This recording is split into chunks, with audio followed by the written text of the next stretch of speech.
Hello.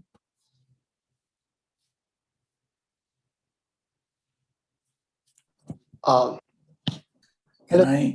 Yes, you're audible. Can I test my screen sharing? Sure. You could go for I it. heard from my PhD students that they had logged on to Steve Phillips's talk that Phillips had difficulty screen sharing. Okay. And I'm no better than him about. Sure, that you could run it once if you want to. Okay. Yeah. So yes.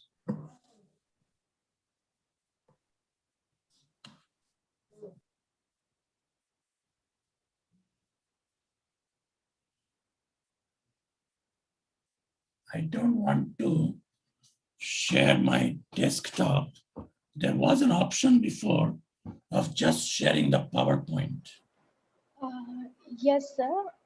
When the window comes up, when you say share screen, so there will be different windows. So you can just click on your PPT. So only your PPT will be visible to us.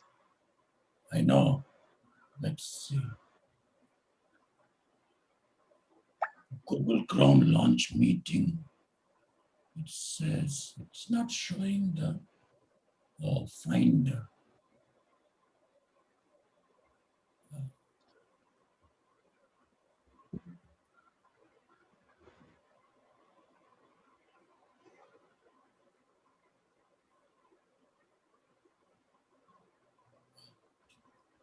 Is my PPT visible already?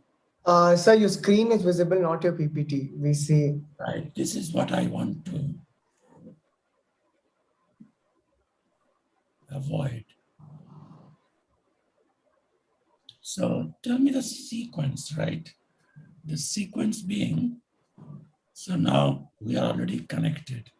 Should I, before share screen, should I bring the PPT up on my screen first? Yes, sir. Keep the PPT open on your desktop and then. Let me see. Yeah, if it is the right one. Because there are several versions. In some of them, the Sanskrit diacriticals got all messed up and became Greek letters. And then, right, of course, I'm being helped by it. Oh, yeah, even this one. So have you opened the PPT on Just a second, let me see. Okay. I think this is not the right version.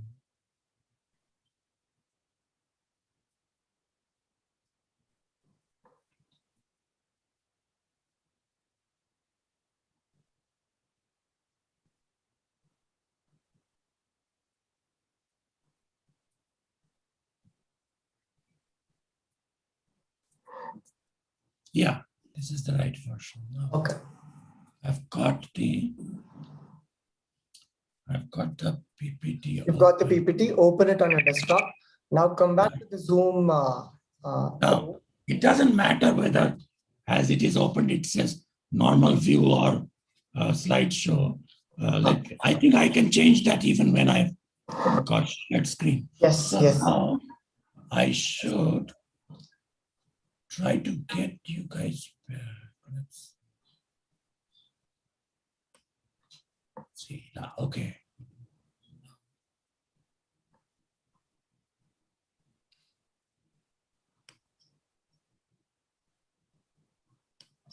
Now, do you see an option when you press the screen share button? You will see multiple windows in which one of them would be your PPT.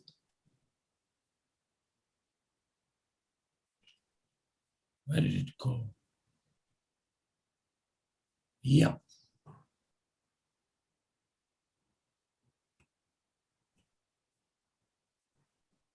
What's that? We see on I don't want that. Your screen, sir.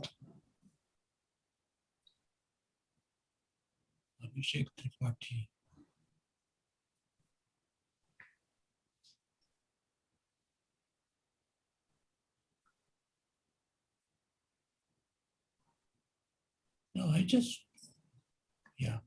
Just give me a second. Reality.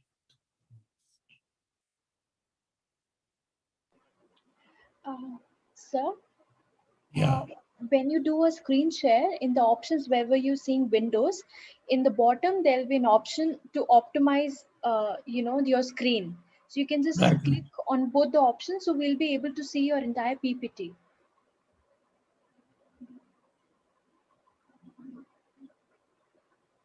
Now there are two. Usually I do the share blue button, but now I can just do Microsoft PowerPoint Realism. Yes. So should I just click that? Yes. Oh, As I'm clicking that, this is coming. Why is that? sir, actually there'll be an option It when says you wait. yeah. Um,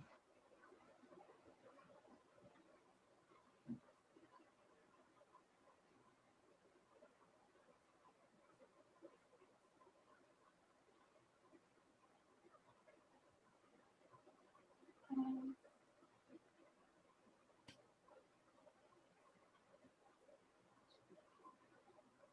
Something strange is happening.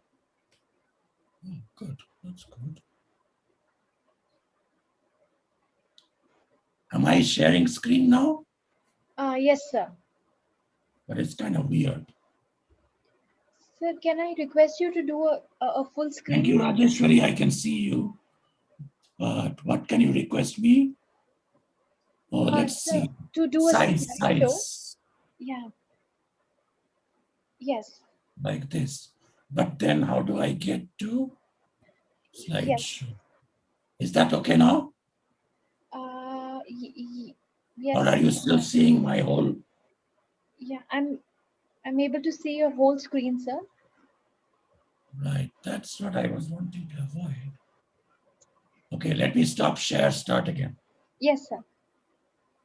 We have 2 minutes. Okay. Recording paused, please. So should I keep you guys on? Yeah. Yeah, yes, sir. Okay.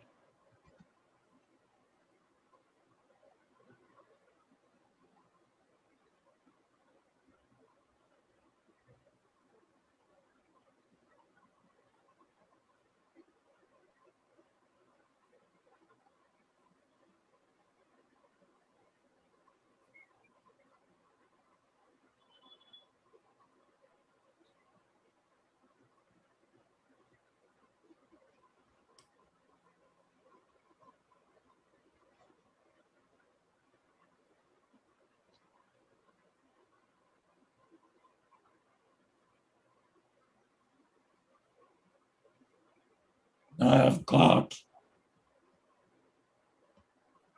I can't see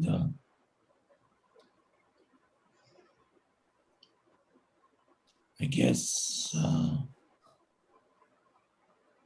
the sequence is that's some problem because desktop one. See, previously the PPT was coming as an option in the share screen, first screen. Now it's no longer coming as an option. Sir, by Okay, chance, have you closed that window? I did. That Yeah. is, I minimized it. Oh, okay. Okay. Let me do it again. Okay, you guys are on. Not share screen first, right? First, bringing that thing.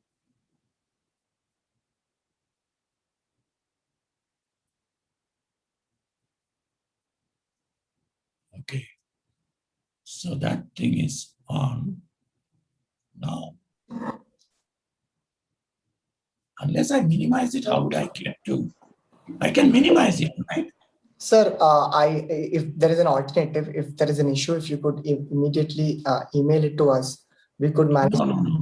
No. Even the worst option is that you guys will see it, but you'll also see part of this thing. That's fine.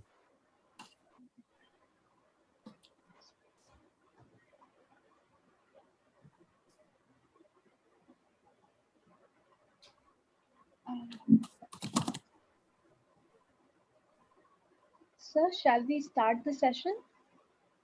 please. Okay. A very warm welcome and a good morning to everyone. Okay. Okay. Your screen is visible now, sir. It's clearly visible, right? Yes, sir. It is. Good. Perfect. Yeah. Sir, do we start the screen share post the initial 2 minutes? Okay, stop sharing. Right. Yes, sir. Thank you so much, sir. A very good morning, everyone, and greetings from NIA CSP team.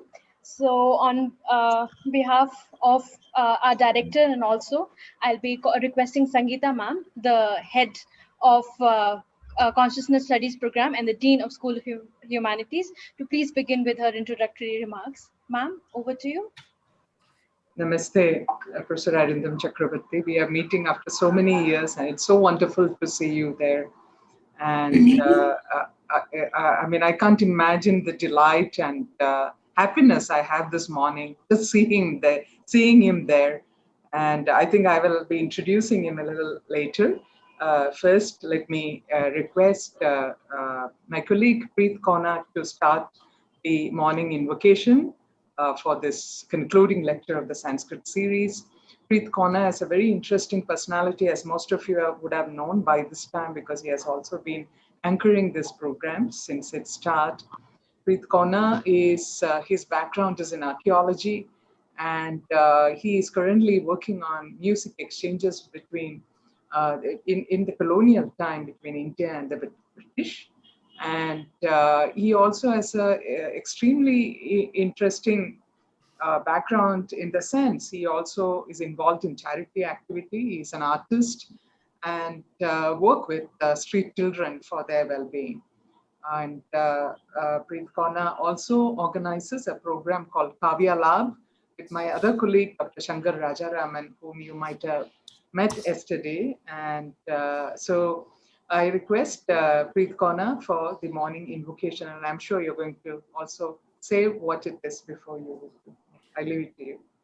Thank you so much, ma'am. I recently started learning Drupad. So this would be my first presentation of what I recently learned. Drupad is one of the oldest genres of Hindustani classical music. And unlike Saregama, it uses syllables in its approach, and it is believed to have evolved or originated from the Rudraveena. So it's basically replicating the sounds that the Rudraveena produces. So it's a traditional bandish in Rag Bhairav, which is also a morning rag on Lord Shiva. It's also that we're going at today's talk is in Kashmir Shaivism. I thought that this would be an apt beginning, and also it's morning in India, so Rag Bhairav.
Rana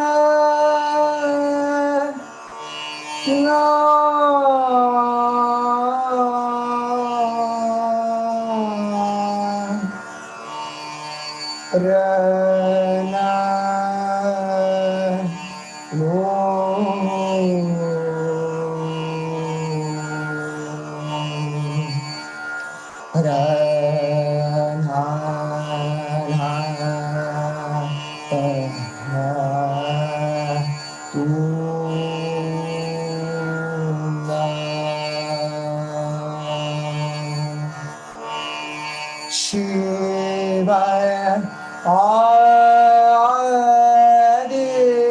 Madhaya Anta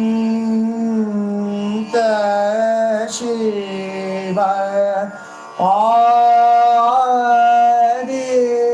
Madhaya Anta Jogata Jogi Shiva Kanaka Visha Amiyari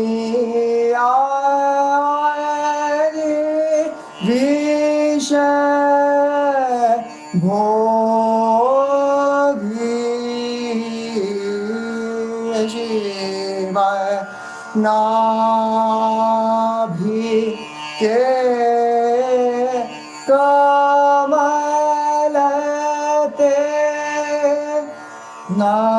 Nabhi Ke Kamalate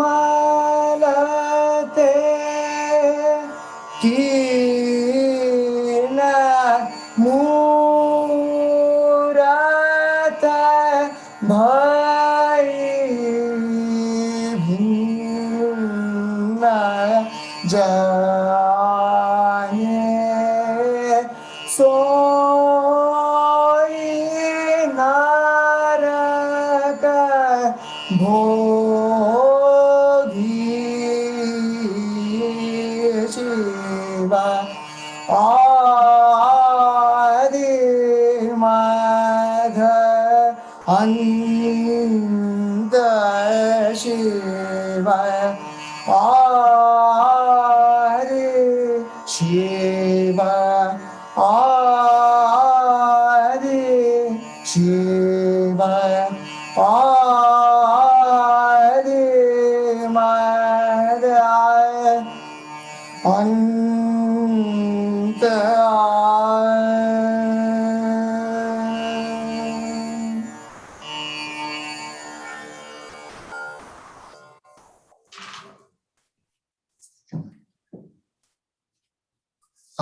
Thank you. We would now begin the session. I would request Sangeeta ma'am to introduce us to today's speaker. Ma'am, over to you. First, Preet, what a beautiful rendering. Thank you so much for beginning this morning. It was so lovely to listen to you, and we didn't want you to conclude so soon.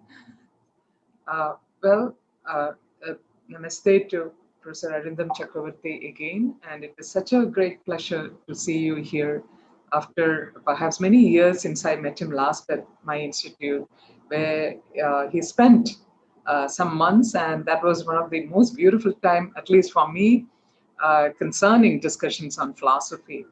I don't think Professor Arindam is a person who requires introduction, and I think almost all in this group know about his work and his expertise, but still, in case if you would have missed reading about Professor Arindam Chakrabarti's work, may I introduce him briefly?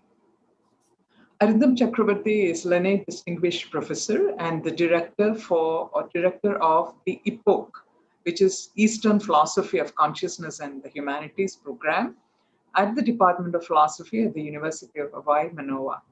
Between 2018 and 2020, he was the first occupant of the Nirmal and Augustina Mathu Chair of Indian Humanities at Stony Brook University, New York.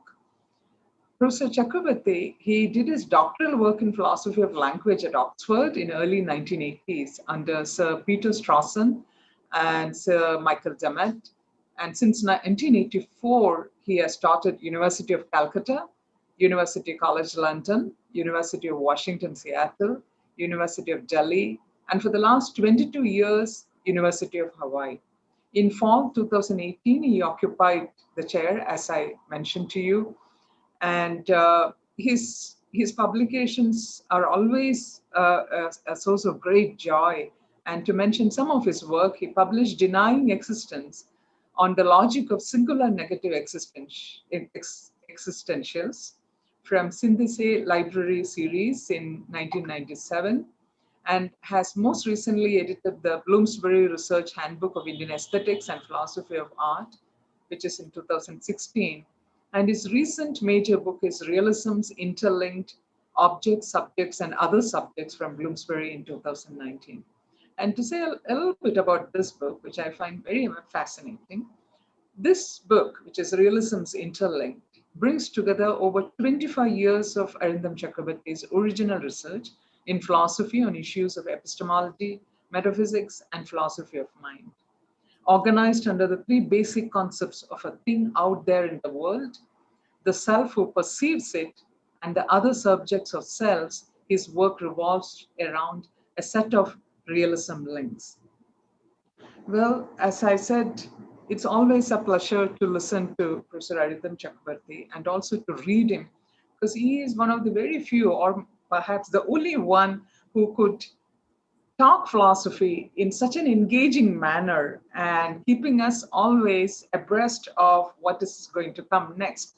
So he also has this knack of building a surprise as he speaks, and also with a tinge of sense of humor which he has. And I also have to mention that Professor Arindam Chakrabarti had spent a few months at the National Institute of Advanced Studies, and this is some years ago. And that was one of the greatest time as far as philosophy was concerned in my institute. And I still remember that he was so kind to teach some of us the Ishara Pratyabhijna Vimarshini. And I never knew at that time, years later, we will be working on a project which is going to be dedicated to that very same text. I still preserve the notes and the audio of those classes and still treasure them. And apart from his expertise in academics, I don't know how many of you know that Professor Arindam is an accomplished artist, and I'm also one of those proud possessors of one of his paintings.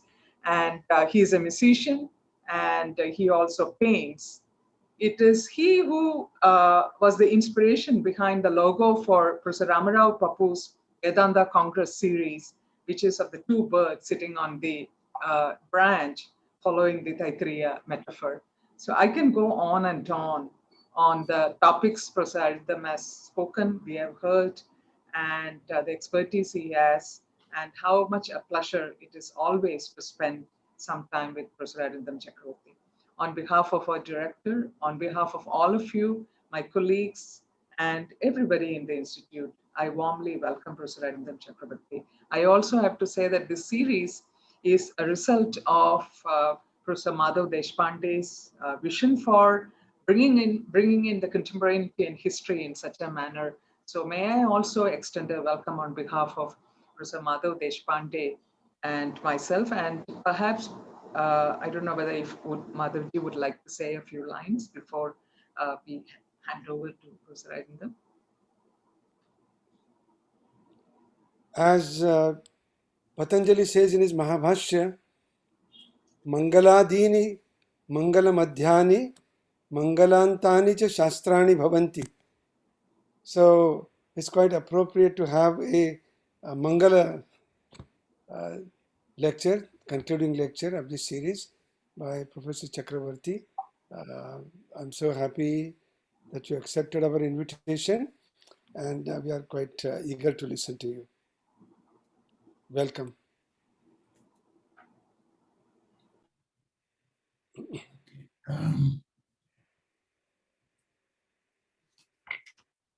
Am I audible? Yes, sir.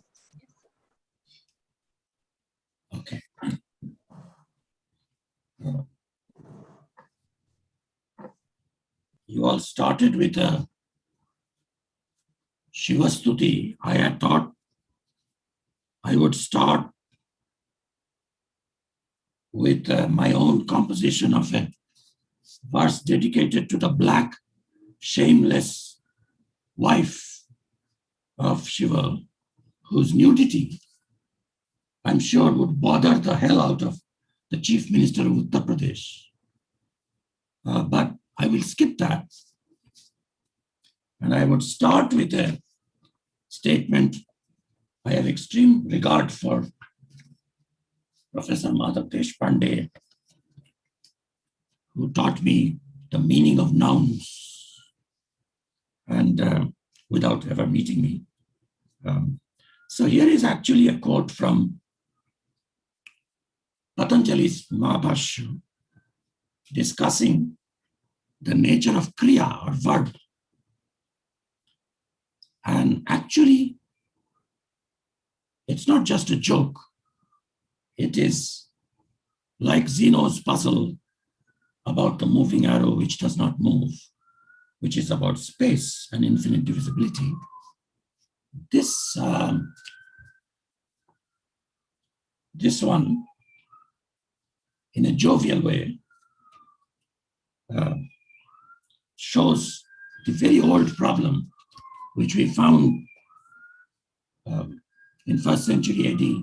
Nyaya Sutra, Gautama's Nyaya Sutra talks about it, which Bhartrihari summarizes that there is, just as there is no middle, that is an excluded middle between real and unreal. Similarly, the past and the future, these are the only two possible stretches of time. There is no middle between them. Patita Vartamana Bhava, there is no Vartaman.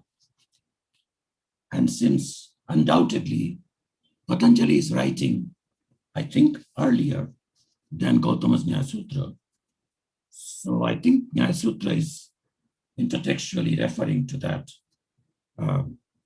verse. It's a Prasiddha shloka. The shloka is, Madhavji will be able to tell whether my reading is correct, but it seems there's a little bit of a problem with the syllables. Anagate na patasi. Atikrante cha kaka. No, it is addressed to a crow. Yadi samprati patasi. Krishno loko patatyaya. Loka patatyaya. Hey, Mr. Falling Cow, not cow, crow. Mr. Falling Crow, you do not fall in the future time, because there is no future time as yet to come. You do not fall in the past time, which is already elapsed. Okay? Atikrante na patasi. If you think you are falling now in that vanishing, non-existent middle between the real past and the unreal future, in that vanishing present time, then this whole world falls with you.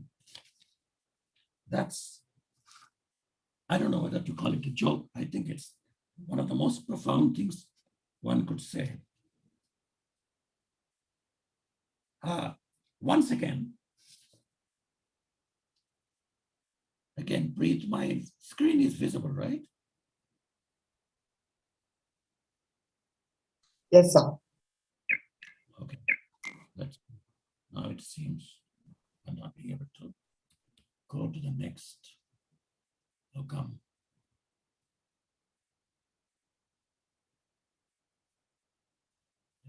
Okay, all right.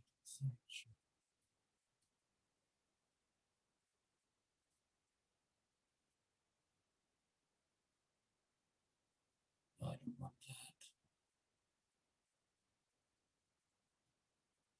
that. Okay.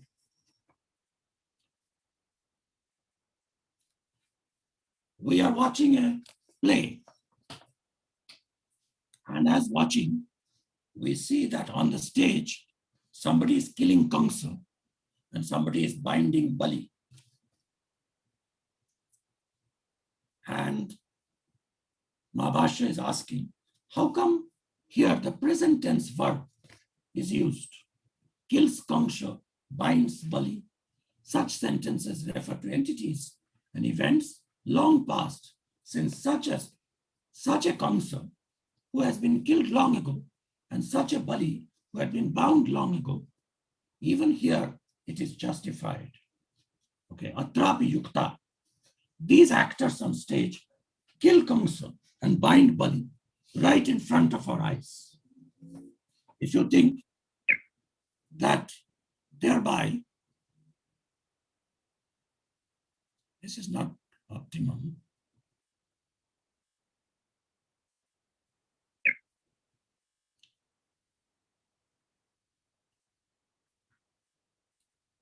Okay. If you think that thereby, when the audience says, oh, they're killing, Krishna is killing Kamsa in Mathura, then you may say, think, oh, it's not that Kamsa who is dead long ago of the Puranas. He is referring to the actor on stage, which will be completely a big mistake. Okay. Like, a huge mistake, because nobody is killing the actor, right? So the word Kamsa here refers to that Chirahata Kamsa, the Kamsa who has been killed long ago. And this is true for all reenactment, although the context is the actors on stage kill Kamsa. So it's possible for us to pick up for current present reference a past object. So that is the realist view, and I'll define it more. But the anti-realist view is Nagarjuna's Madhyamaka Karika, Mula Madhyamaka Karika.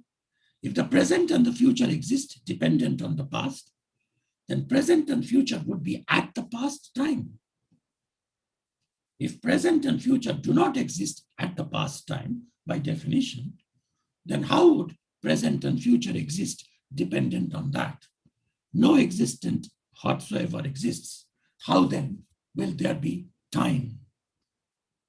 And there is uncanny similarity between Nagarjuna's argument, which was like 1st century AD, and 2nd century AD, most probably 2nd century AD, definitely post Nyaya Sutra, and much later, 1200s, Sri Harsha, in his chapter on the impossibility of the present time.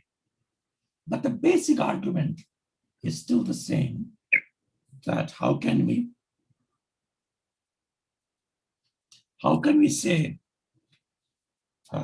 as we are saying to the crow is falling from the tree. Okay. The past is already gone, so it couldn't be falling then. The future is yet to come, so that time has not yet come. So, anagate na patasi, atikrante chakaka na yadi samprati patasi. How can you say that? Okay.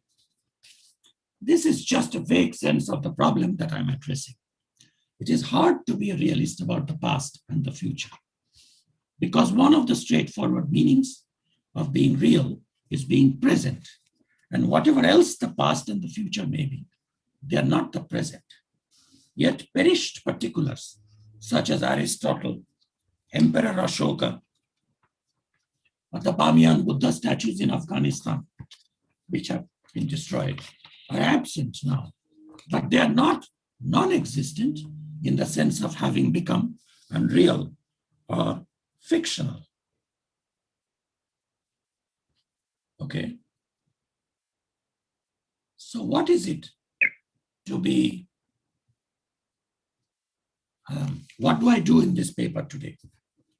And I'm sorry, in spite of Sangeeta and Preet having taken some of my time very graciously in describing how great I am and how great Shiva is, I will go on boring you for, I think, at least 50 minutes. And in New York and other places where I see some people from, it will be very, very, very late at night. So I would suggest that, you just fall asleep. I think you best understand my intricate argumentation in your sleep. I reconstruct an anti-realism about the past using Vasubandhu's critique of the omni-existentist Sarvastivadin, early Buddhist. I'll explain what Sarvastivada is, and then respond to it by bringing in Bhasarvajna and Kashmir Nayayika and Michael Dummett into dialogue with Vasubandhu and his realist Buddhist predecessors, right? And the kind of philosophy I'll be doing using Sanskrit sources, English sources, etc., is what we nowadays call fusion philosophy, which has replaced comparative philosophy. And I'm hoping that even fusion philosophy will be someday replaced by just philosophy. In the name of just philosophy, nowadays all over the world, what is taught and discussed is Western philosophy. But just philosophy should be always fusion. In a post-colonial world, no good philosophy can be done unless you mix,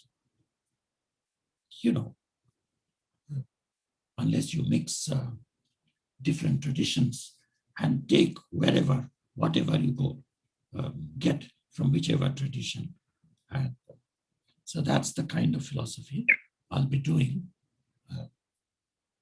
Now, what do I mean by realism about the past and future? Realism is an ontological doctrine having two conjuncts. Realism about phi is the doctrine that phis exist, like realism about physical objects, external object would be the view that physical objects exist and they are not reducible to sense data or phenomenal states, mental states. Similarly, realism about self is that a self, a permanent, non-bodily substance exists inside all of us, and it cannot be reduced to just a series of momentary mental states, which is called a sort of vijnanas, chitta santati or santana. So realism about phi is a doctrine that phis exist, and phis are not constitutively dependent on or reducible to the paradigmatic non-phis. Because realism is a conjunctive doctrine, anti-realism can be of two types. Negation of the conjunctive claim being a disjunctive thesis. It can either take the form that, which is a rejection of the second component, reductive anti-realism. For example, I could be a reductionist anti-realist about consciousness if I say consciousness can be reduced to brain states or neural states, and brain states are not consciousness. So brain state is non-phi, not consciousness, and phi, consciousness, is constitutively reducible to brain states. That would be anti-realism about consciousness. Or it could be eliminative anti-realism, like Churchland and Dennett, Daniel Dennett's, which denies the first conjunct, that phis do not exist at all. There's nothing called consciousness. Okay, there's nothing called consciousness. And a good staunch anti-realist, eliminative anti-realist about consciousness, like Churchland, would say, if you tell them, oh, then you are not conscious right now, you don't feel conscious right now when you are telling us that there is no consciousness. And surprisingly, they would say, yes, I'm not conscious. I am a zombie. I am just a robot. And I have a brain, but I have no mind. So, and of course, all of us know that no mind, no self is not the Buddhist no self. Buddha was not an eliminativist about consciousness. Now, apply all this to the past and the future. The paradigm non-past and non-future things are those things which are wholly present. I started by saying, what is neither bhavya nor bhuta? What is neither atita nor bhavishyat, anagata? So, atita anagatayor madhye, we think that there is something else which is not past, not future, and that is called present. Okay? So, realism about the past is the doctrine that past things, like dinosaurs, exist and are not reducible to wholly present things. Okay? Although I know that behind our back, people like Preet call me and Stephen Phillips and Mark Zitteritz dinosaurs because we are so old, we don't know how to handle sort of internet and virtual meetings and so on. But that's not the sense of dinosaur I'm talking about. Real dinosaurs.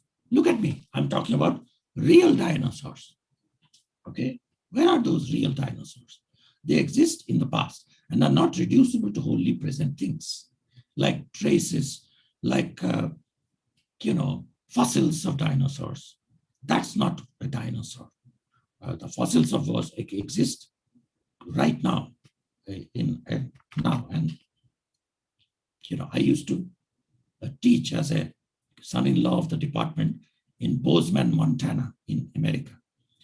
And Montana is a place where they dig everywhere and they find dinosaur eggs. And there is a stereotype that the Montana cowboy is the boy. The students are not that intelligent. So the joke was that the students were very annoyed because digging excavation was going on the main street and so on in the downtown in Bozeman, Montana. And they would say, look at those dinosaurs. They were not evolved. They're not intelligent like us. Why would they lay eggs on the main street? Okay. So those dinosaurs are real, although they're dead and gone. That would be realism about the past. Realism about the future is the doctrine that future things exist and are not reducible to wholly present things like current intentions or current statistical probabilities. And such a future thing, if it ever exists, like a future Democratic Republic of Saudi Arabia, a realist about the future would say, well, it is real. Don't ask, do you mean real now? Because you would refuse to answer. Realism about the future doesn't mean that the future is present. Based on, there is a little more sophisticated idea of realism, which we won't have too much time, and maybe this is not the appropriate audience for going into that. In my book, Realisms Interlinked, there is a chapter which rehearses this way of understanding realism, not in terms of existence, not as an ontological doctrine per se, but as a doctrine in theory of meaning. According to him, according to my teacher, who I think is very real, although he's deceased, I'm not talking about his soul. I'm saying he taught me in the past, and that past, I'm a realist about that past.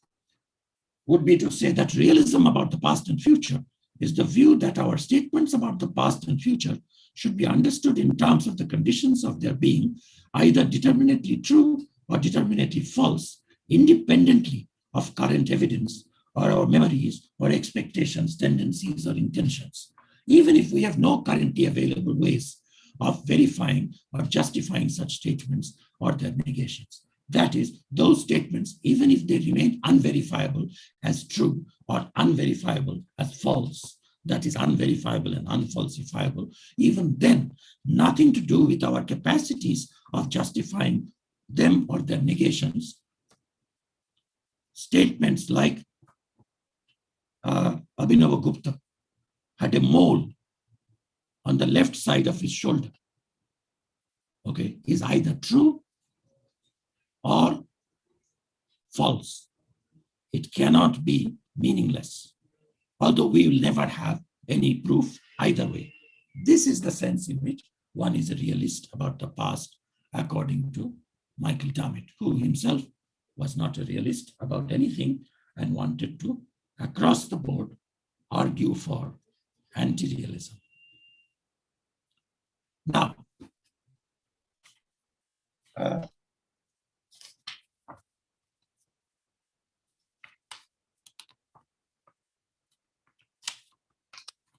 we all know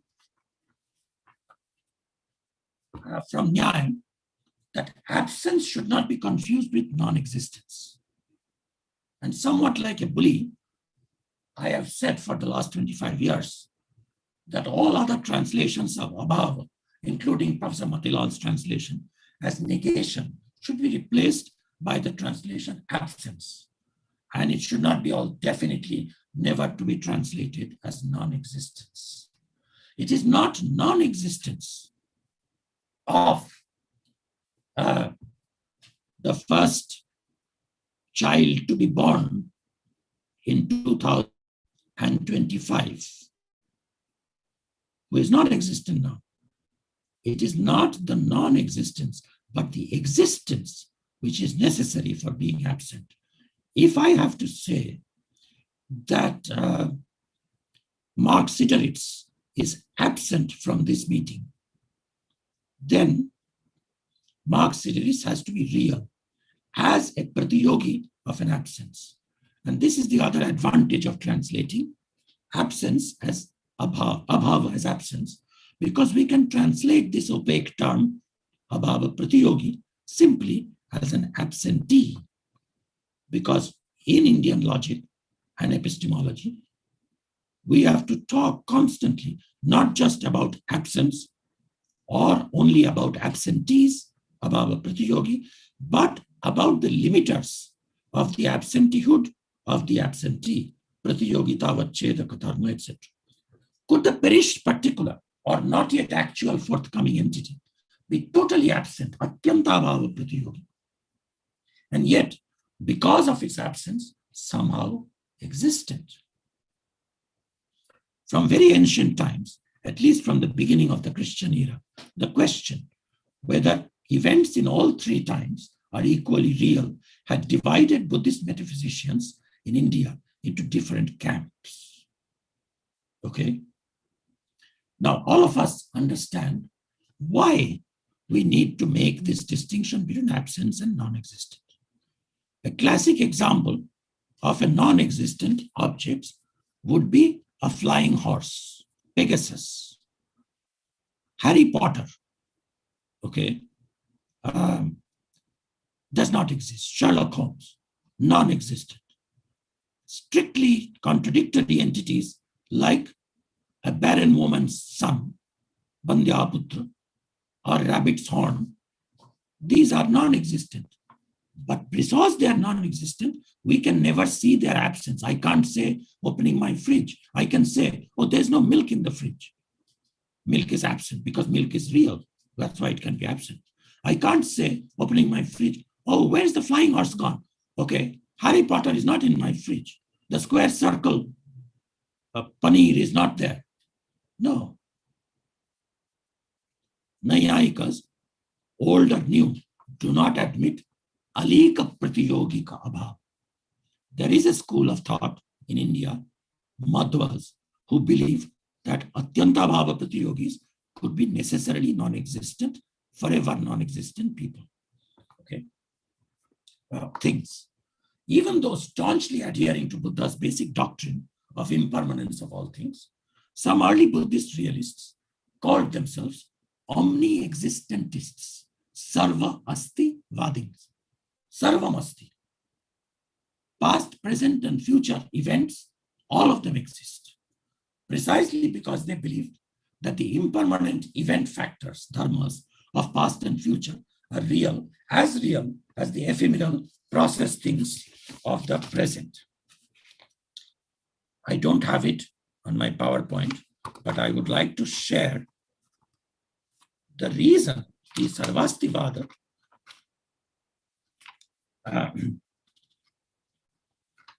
the reason why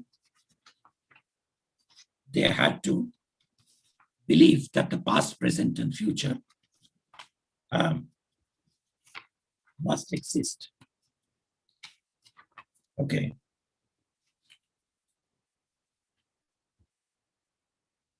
First thing, you should not misunderstand. Again, Sarvastivadins were not presentists. They didn't mean that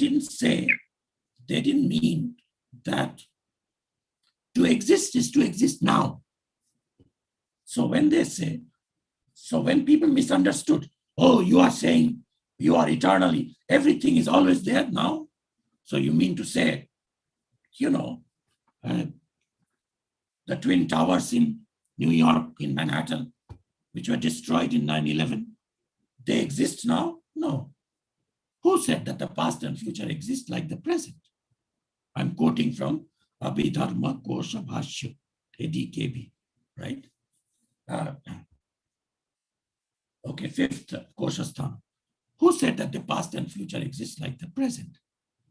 How otherwise do they exist? Look at the conversational tone of all good commentaries in ancient India.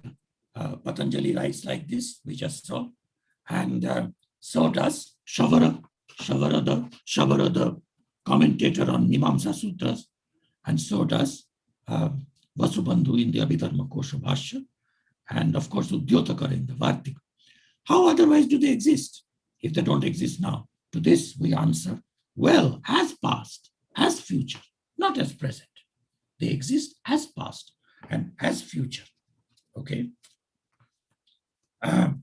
Now, their argument is very, very intriguing and interesting. Remember, these are Buddhist monks, and every word coming out from Buddha's mouth is preserved, Buddha Vachanas, and they cannot be wrong. Buddha could not be talking nonsense. So Buddha warned the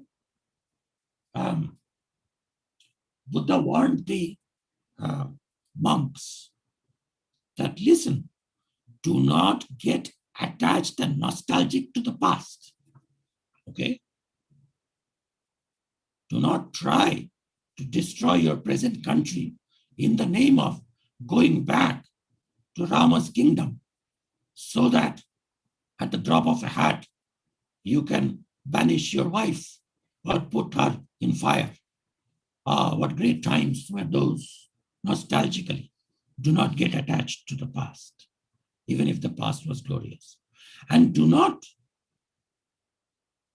get attached to the future. From this, quoting this, the Sarvastivadins, the early Buddhists, said, they were realists. They said, look, Buddha is warning us not to get attached to the past. Therefore, there must be some real threat.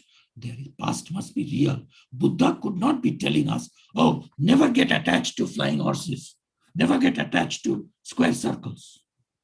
That's not a risk, but there's a real risk of getting attached to the past and getting too covetous of the future.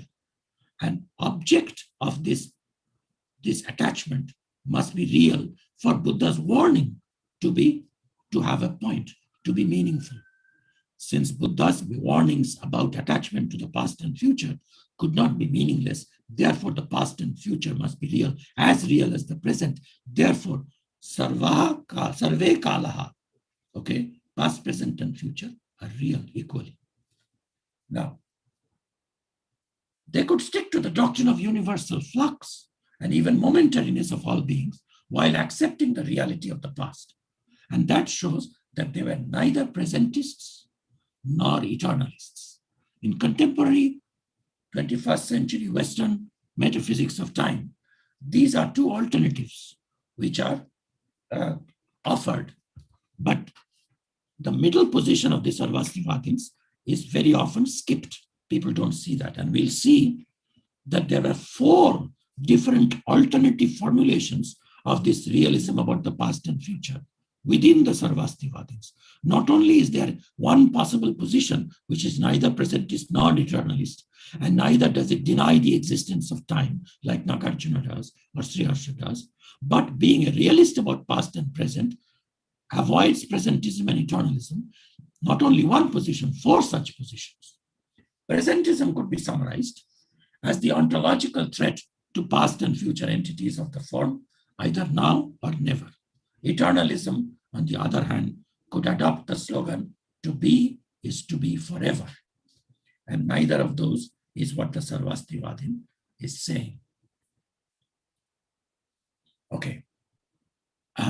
One other argument for Sarvastivada is this. A real cognition arises only when there is a real object. We have real memory. Had the past and future not been there, then our remembrance or mnemic consciousness of the past or our anticipation of the future would be cognition without an object.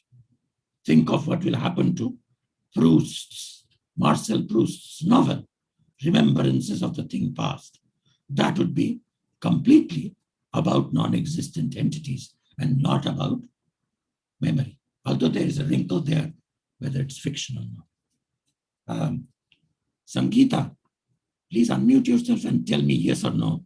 Am I going too fast? Well, I was just wondering, you're not going too fast in the present, but when we think back, perhaps it may be a little difficult to recollect, but I think the present is absolutely okay. Right. And that's why I'm not reading my paper, but through the PowerPoint, I'm trying to give the summary of the argument. But there's no point coming to the end of it somehow by rushing, unless each point is intelligible. So even if it is unfinished and you have to start your validation, please take your time. Please there's stop. No hurry, please take your time. No hurry, please take your time. Right. I have to digress just one thing. In the book called Culture and Value by Wittgenstein writes a diary entry for his own personal sake.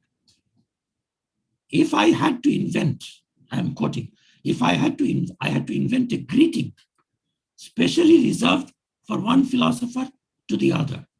What should one philosopher say to another philosopher when they meet either in the morning or in the evening? Not good morning, guten tag, bonjour, but a different greeting. And then he says, here is the greeting I have formulated for philosophers. Whenever one philosopher meets another philosopher, they should greet each other by saying, take your time. But without an object, there would be no genuine cognition. Satvishayatva. So, Smriti, Sadvishayini. Smriti has a Sadvishay.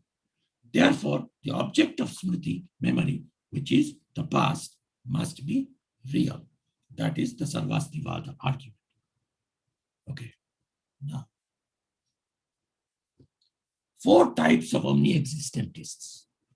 I wouldn't mind if honestly your understanding of the difference between the 4 is like 50%, because it's really very intricate and lots of things have been written in French, English, German about this. And of course, there is commentaries, there is Siddhartha of, Yashomitra on this. But I'll try to explain it. Okay. Their difference of opinion centers the question which naturally arises when their common tenet is asserted. What is that common tenet? All entities and events in past, present, and future equally exist. That's Sarvastiva. The question is, what then accounts for the experience difference in tense between, the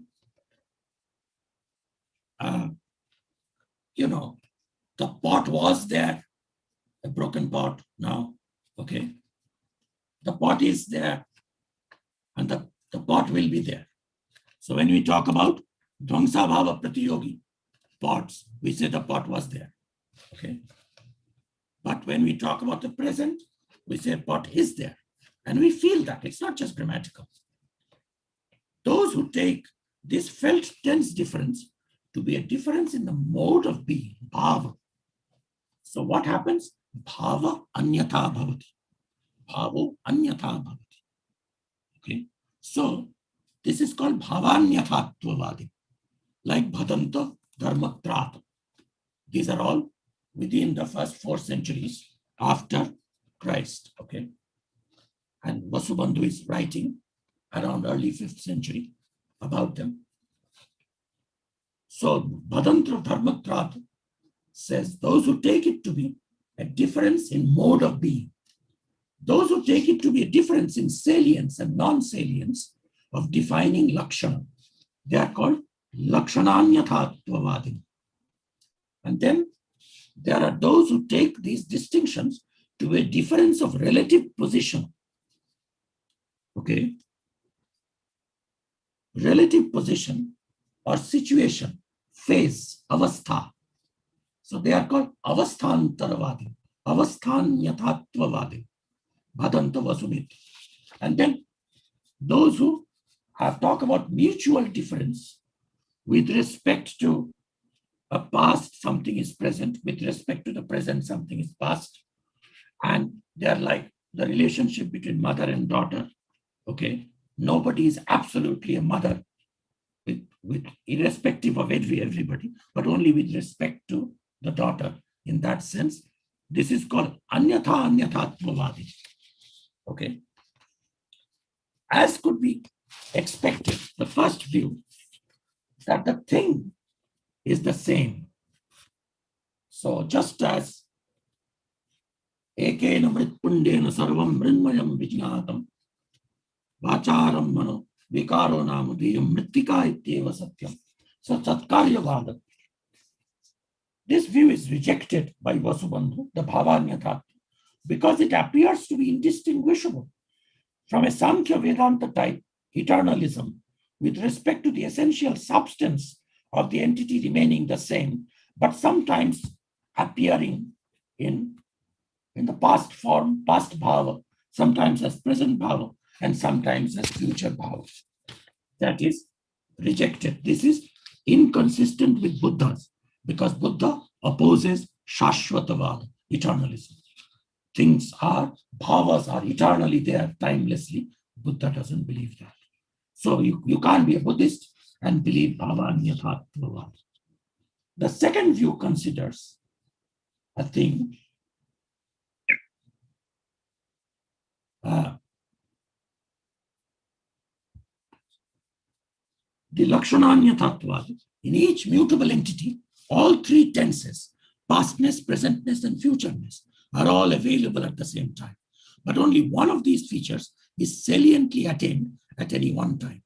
When its pastness is fully manifest, although it has futurity and presentness already there, latent. These criterial features of futurity and presentness are not recognizably salient in it at that time. And as a result, it is not known as or called present or future. It is called past. So this is lakshananyathatvavad. Okay. Vasubandhu's presupposition is he refutes this view also, and he refutes anyathanyatatva, bhavanyathatva, avasthanyatatva. I just gave you some samples of his refutation. But I want to be critical of Vasubandhu, because he is an anti-realist about the past and future. And that is why all 4 varieties of being a realist about past and future, he rejects. But he has a presupposition that the only way to maintain realism about time is to make past and future absolutely incompatible, like past and not past. Okay.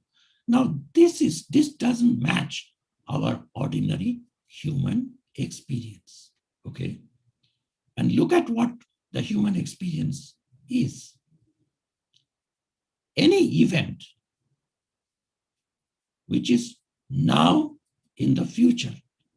I remember much later, when I'm already a professor, I went back to Oxford to run a paper that I had written, but I hadn't been supervised on by Michael Dummett. He was very busy, and but he gave me time, and I went to 54 Parktown, and I started by saying, the common realist about time says that events are, from the past, things come into present, and then they go to future. He said, no, no, no, no, no, no. That's not right. That's not the common sense view. The common sense view is that the flow of time is not from the past to the future. The flow of time is from the future to the past. Because an event like, let us say, 1st May 1, okay? Where is it? It's in future now. Okay? On May 1, it will come to the be present. And on May 2 and May 3, and for eternity after that, it will go into the past. So from future to the past, that's how events are moving. But Vasubandhu, somewhat like the spirit comes from the great Mahayana teacher Nagarjuna, okay, and that aren't these contrary, okay, past and not past. Future is not past, okay, nobody thinks that future is past. So past and not past are contradictory. So the same event can never be both future and past. Whereas the same event in our ordinary experience seems to assume both of these characterizations. Okay? Take the event of, the death of the poet Shankar Ghosh. Okay?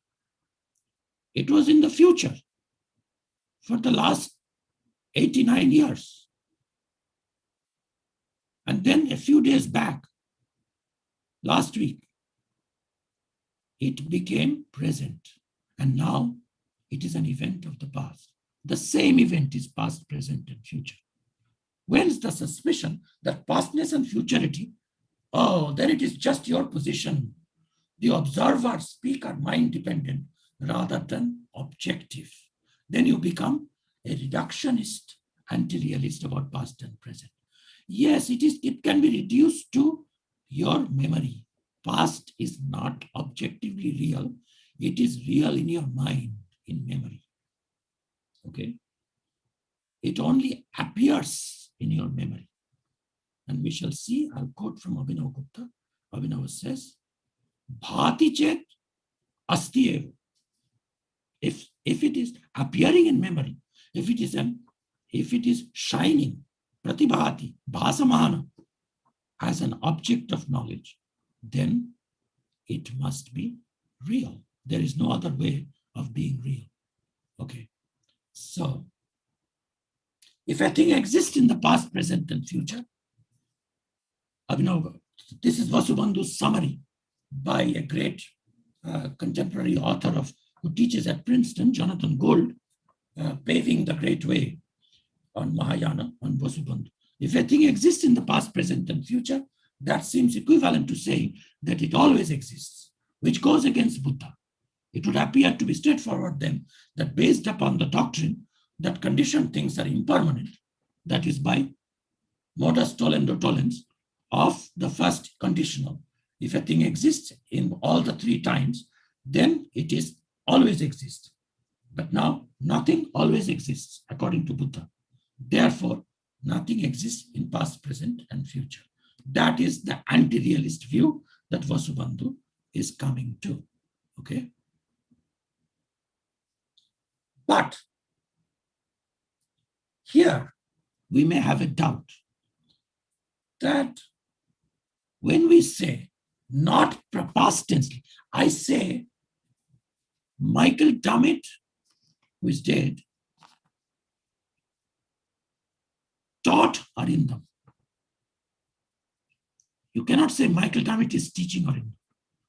Everything about Michael Dammit has to be said in the past tense. Michael Dammit was a great Labour Party member who fought against Margaret Thatcher's racism. He fought. You have to use the past conjugation, lung. Okay. Michael Dammit, Arindamam ashikshayat. Natu shikshayati idanim. Natu shikshayati ashikshayat. He used to teach. Okay.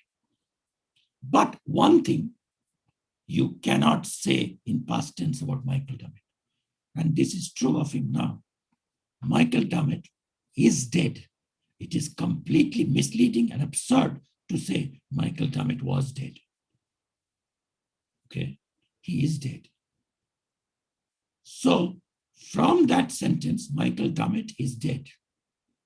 In first order predicate calculus, you should be able to do existential generalization. And you should be able to say there is at least one x and at most one x. There exists an x such that x is identical with Michael Dammit and he is dead. That means you are committed to realism about Michael Dammit, especially about all those destroyed and gone entities, right? About whom a Buddhist opponent in the third chapter, third Annika of Jnanadhikar of Ishvara Pratyabhijna Vimarshini says that you may remember your father, but yastavat atita pita smarane bhati, that past father who appears or shines in memory, okay, he is perished, gone. Sa tada nashta katham smarane bhayat. How can he appear in a correct memory? This is the anti-realist saying. Yathasa nirdagdha pita na hasati na kanduyati tatha bhati api na iti nishchaya. Just as that father whom you cremated yourself, okay, who is completely dagdha, nirdagdha, nisheshena dagdha, without any remainder, he is burnt out, burnt off. Burnt out we all are by exhaustion, but burnt off, nirdagdha. Okay, such a father, just as he does not laugh anymore, he doesn't scratch anymore, na hasati, na kanduyati.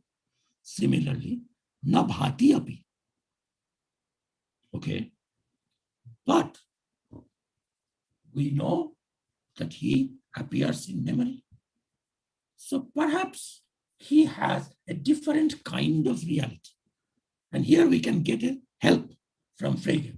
Frege says that the existence which is captured by existential quantifier is an abstract existence that we can talk about. Anything that we talk about, we can make an existential generalization from. Whatever has a name, okay, there exists something, an x, which x replaces the name. But there is a thicker existence called reality or actuality, which is arthakriya karya. The world of the real is a world in which this acts on that, charges it, and again changes it, not charges it, and experiences reactions itself and is changed by them. All this is a process in time. We will hardly recognize what is timeless and unchangeable as real, okay? And nothing to be very, surprised by this German word, Wirklichkeit. The word Wirk means work, okay? Kriya, Artha Kriya. So Wirklichkeit literally is the German word. Wirklich means real. Real means that which can produce an effect. And indeed, we never noticed this, but the English word actual also had the word act in it. So that which acts is actual, okay? So Frege's ontology has the three realms, as if there are three kinds of entities which all exist. The realm of actual objective things, For example, live people, stones, trees, events like September 11, events like Second World War, events like the bombing of Pearl Harbor, okay? Those are objective things. Live people, stones, trees. Then the realm of actual subjective things. They're not outside. They're ideas, mental images, pains, the boredom that, Madhav Deshpande is now feeling. Okay, that's a mental entity, actual subjective thing.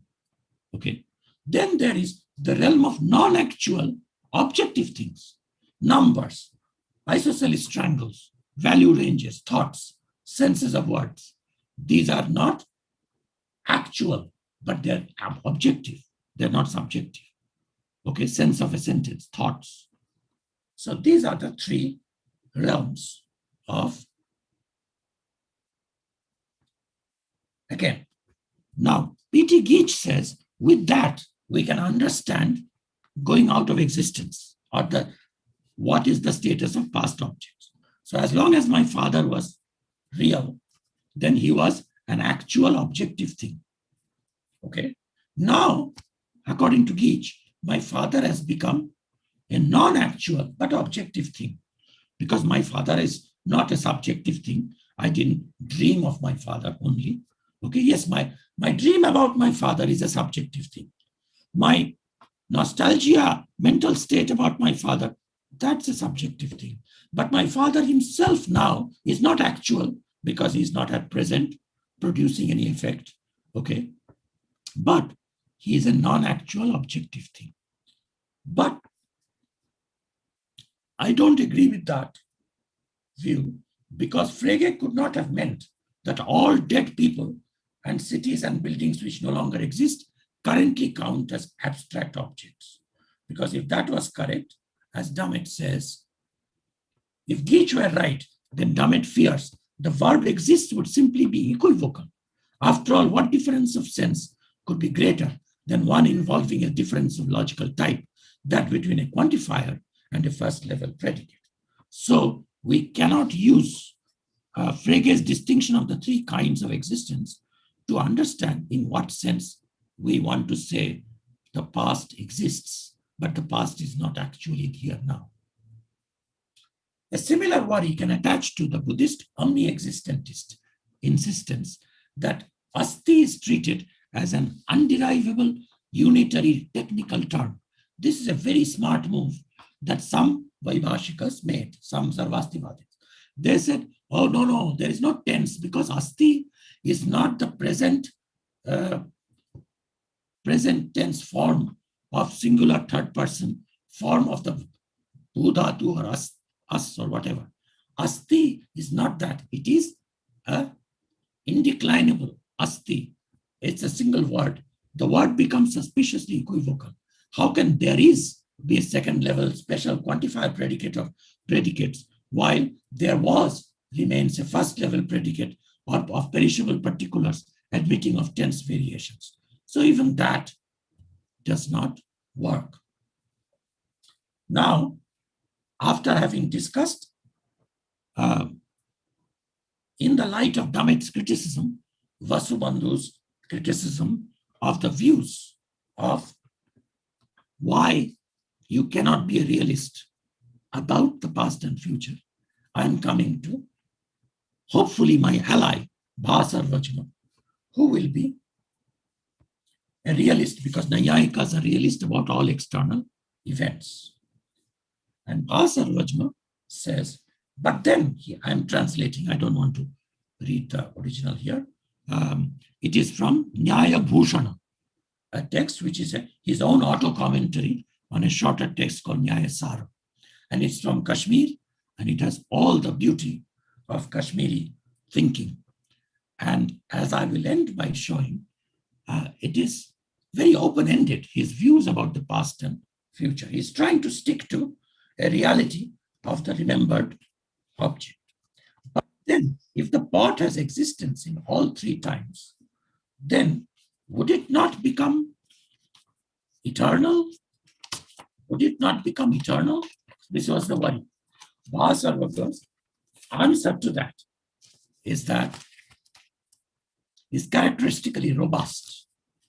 Even the pot, the substratum, is not there all the time. So how could it possess the property of existence all the time? Where would the property of existence be without a property bearer? So it sounds like he's saying the present pot is real only at present. The past pot is real in the past. The future pot is real in the future. And you cannot ask, but in an absolute sense, are all pots, past, present, and future real? He would not answer that question. Okay. There is no absolute sense of existence. Okay.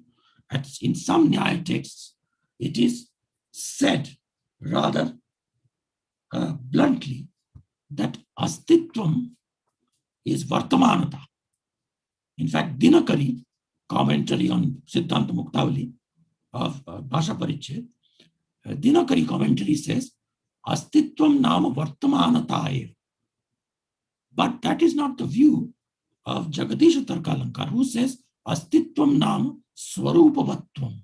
Having a unique property, a Leibnizian discriminable property, the principle of indiscernibility of identicals. So if something is distinct from another thing, like the pluralist Leibniz would say, and like Nyayayikas would say, then it must have a swarupa. And my father is distinguishable from me.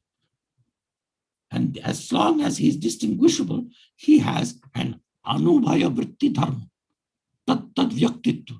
He has that individuality which does not belong to more than one person. Anubhaya, not two. A property which does not exist in two things, only in one thing. And since all past particulars have those properties, and even the future particulars, we don't know which ones. Okay.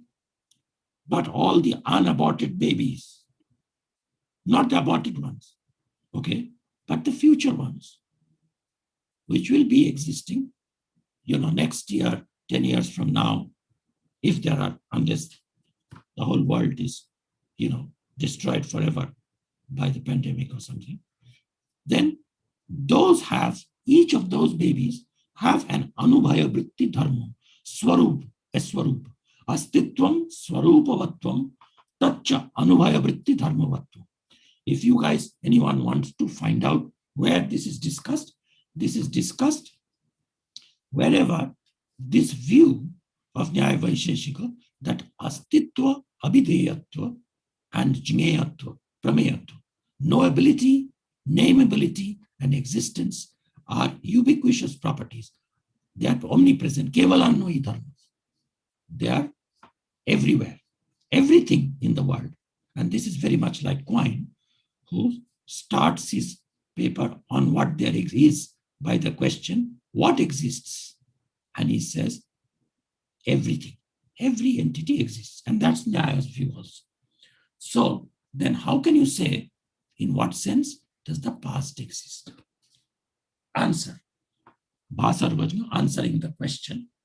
The same pot. Look at Kashmiris were seeing a lot of plays. I'm absolutely sure. So Bhasarvajna is not an aesthete, but he is comparing. Look at, I don't know what Madhavji thinks, but I think maybe Patanjali was a Kashmiri too. Because the Shobhanika, I don't know what that's the name of an actor on stage. And by the way, Sangeeta, you will be interested to know that there is one sutra in Shiva Sutras, which is the Adi text of Shaivism, Kashmir Shaivism. One sutra about Atma, the self. And the sutra is Nartaka Atma. Atma is a dancer actor on stage. That's the definition of a self. What is a self? It is an actor, Nartaka Atma. The same pot, a physical object, like an actor on stage, assumes different persona or roles. Okay. Changing costume, as it were. So, atitatva, pastness, is one aharya, one costume, one dress that the pot wears. At first, it comes on stage wearing the dress of futurity, anagatatva, that's a costume. Then quickly it changes that costume and wears the costume of vartamanatva and sort of, comes in our perception. Okay. And then it goes, changes dress again, and it wears for the rest of eternity that event, the pot wears the dress of pastness, sometimes behaving like a yet to be. Look at the order. Okay. This is what Amit reminded me. First garb that an event wears is of yet to be. Okay. Pragabhava Pratiyogi. Whatever begins to exist is a Pragabhava Pratiyogi. Okay. Because currently it does not yet exist. Yet to be. Then sometimes as now happening, another dress. And sometimes as it's all over. Bygone. Okay. But then there seems to be a regress.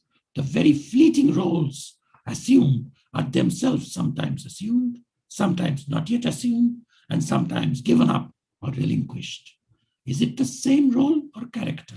Like the pot, taking up the further role-playing character has to be assumed, currently assumed, and already assumed and dropped. So he raises an objection against his own view. He says, okay, you made sense of the pot being existent as past, as future, as present by this analogy of this garb or this persona or the mask or the costume. But then what about the costume itself? This bhava, this vartamanata. Okay, bhave tvatalo. So vartamanatva is vartamanness. Okay. Sanskrit has, and Nabanyaya becomes so full of tva and ta. Okay. Ghatatva vachinna, patatva vachinna, etc. Okay. That I sometimes say, cracking a poor joke, that Nyaya is not messy, but it's very messy. Sometimes not yet assumed and sometimes given up or relinquished. Is it the same role? The roles themselves seems to be changing from past to present. Okay. But then Abhinavagupta and Madhva, on completely opposite poles in their metaphysics, face this problem. And they say, memory cannot be doubted. This is where Nayayikas are not fully realist about past. Because they say that memory makes a change. Memory is not a pramana. But Madhvas take Smriti as a pramana. And they say it is not only pramana, it is a kind of perception. And the closest to this view that we find in the West is one middle period view of Bertrand Russell, who said in The Problems of Philosophy that with past entities, which are gone now, we have direct acquaintance, sensory acquaintance. Okay. But then Madhvas say that it is a inner sense. It is a manasa pratyaksha. So smaranam is a kind of manasa pratyaksha. Okay. And of course, Madhva concept of pratyaksha is very different from the Nyaya concept of perception. Abhinavagupta also says that through memory, and of course he thinks that the self, through the three powers, and these three powers of the self is how the entire Jnanadhikara, first part of IPV, Ishvara Pratyavijna Vimarshan, is divided. Smriti Shakti, Jnana Shakti, and Apohana Shakti. Okay, why in that order? Because from the Bhagavad Gita. In the Bhagavad Gita, Krishna says From me come the power of smriti, jnana, and apohana. Matta smriti jnanam apohanam cha. Taking that up, Abhinavagupta says, remembering is a power, but he is such an aesthete par excellence that he begins his chapter on memory by saying that all objects, past, present, and future, are real, and they're really gathered in that secret heart, that inner citadel of Shiva's heart. Paramashiva has all these past, present, and future gathered there. Okay, like a treasury. Nija Hridganja Punjitam. In his Hridganja, in that citadel, in that city, in that storehouse of his Hridaya, Shiva's Hridaya, heart. These things. But they are not arbitrarily arranged. They are taken out like a necklace of pearls. And the thread which collects those, which connects and strings them together, binding. Okay, binding thread. And there was a time, at least, 10 years back, 11 years back, when Sangeeta Menon was working and speaking everywhere in the world on this binding problem. And Smriti does the binding, and that is why it is the string. And once we can access that part, then you can actually have acquaintance with your past and future. Samskar, sakshatkarat, purvajanma smriti, and so on. So the self preserves the past. And so Vasarpacha is not quite a straightforward realist about the past. This is clear from the serious consideration he gives to a third status being ascribed to past and future particulars. What if someone says, and I'm quoting from Vasarpacha, my translation, what if someone says that entities like the past pot, now perished, is neither a being nor a non-being, but belongs to a third kind of knowable entity? It is not a being because it has no existence now, having perished. If Vartamanata is existence, then the past does not have existence. So it is not Sat. But it is not a non-being because it is quite distinct from prior or posterior absence, etc. So therefore, the past and future are what?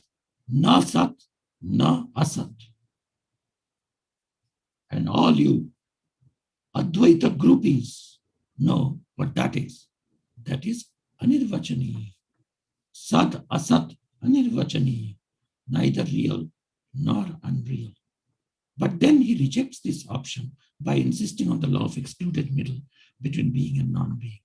That's disappointing because there are places where he, Vasarpacha himself, notoriously going against all classical nyaya, from Gautama to Vatsyayana to Udyotakara to Vachaspati to Udayana, going against all of them. Vasarpacha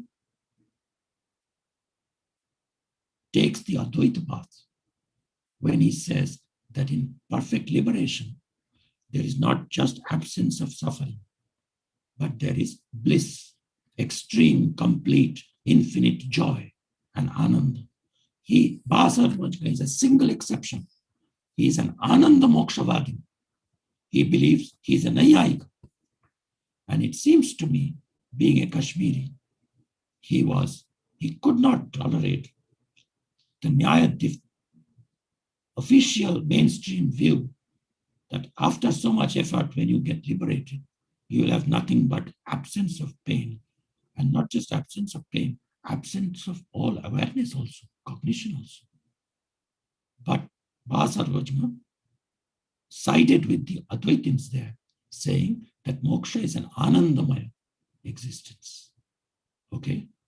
But here he came very close to say past objects, future objects are not sadasat anirvachaniya.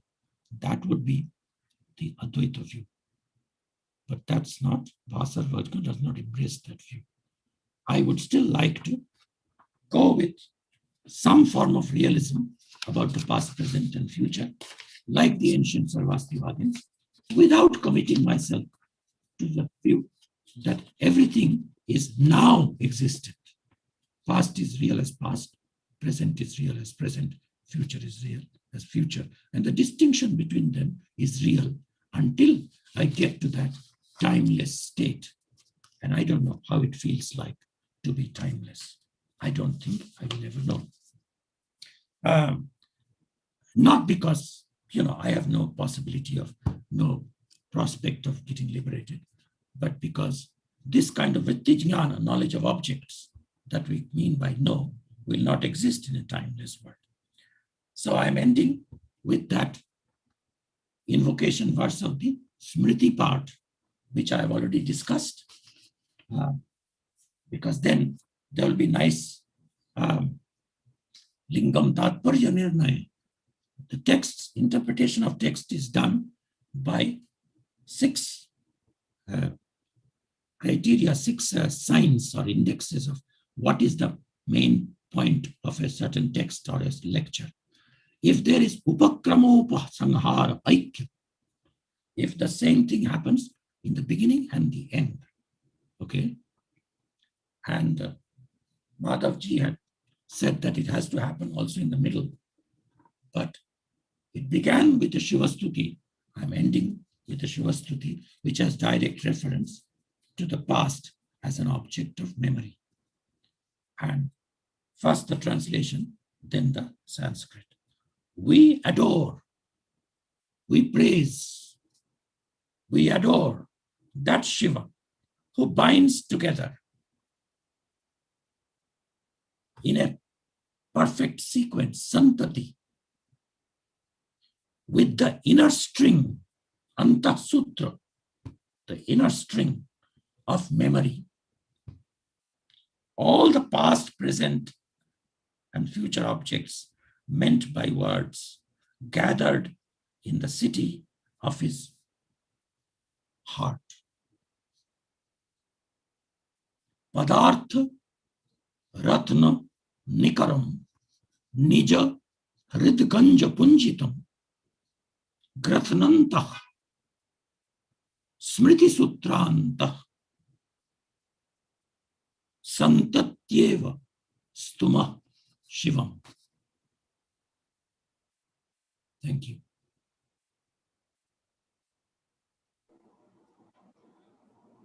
Thank you so much. I mean, I'm almost voiceless, wordless to say anything at this point, because I think the way Professor Arindam started this discussion and how we brought in the concluding point, that I think at that point we don't have many words, because the whole discussion on existence and in terms of presentness of it, and I think at a couple of times he mentioned about the significance of bringing in the self in it. I think, and to me personally, that makes a big difference, that without perhaps a subjectivity that goes through our life experiences at various times, perhaps the idea of existence itself cannot be completely comprehended. And I have several questions and riddles in my mind, but I don't want to share it at this point. But definitely I was thinking, can we even talk about existence as a real without considering what is the status of our own self? So in other words, what gives us the aptitude or even the qualifications to question the nature of existence. And I think that's very important, which again brings in a connection which cannot be perhaps dismissed, which is the connection between the self and what we understand as time, or what we understand as understanding existence in time.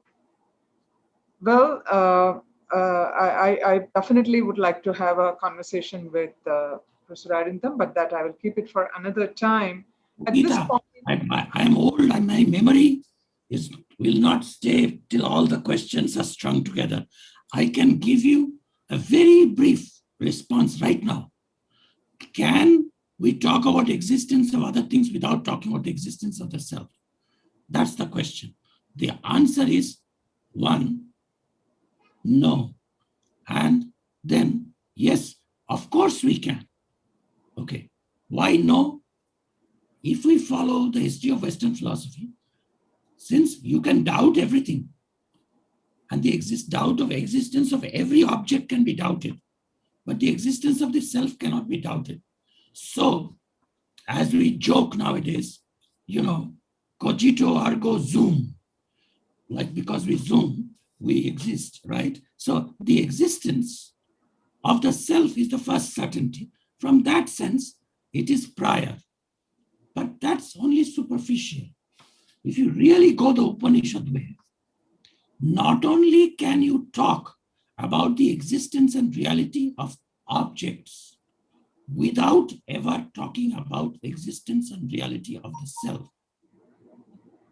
That is all we can do, because the self cannot be talked about. Any existence that we talk about, that we make an object of knowledge, is not the existence of the self.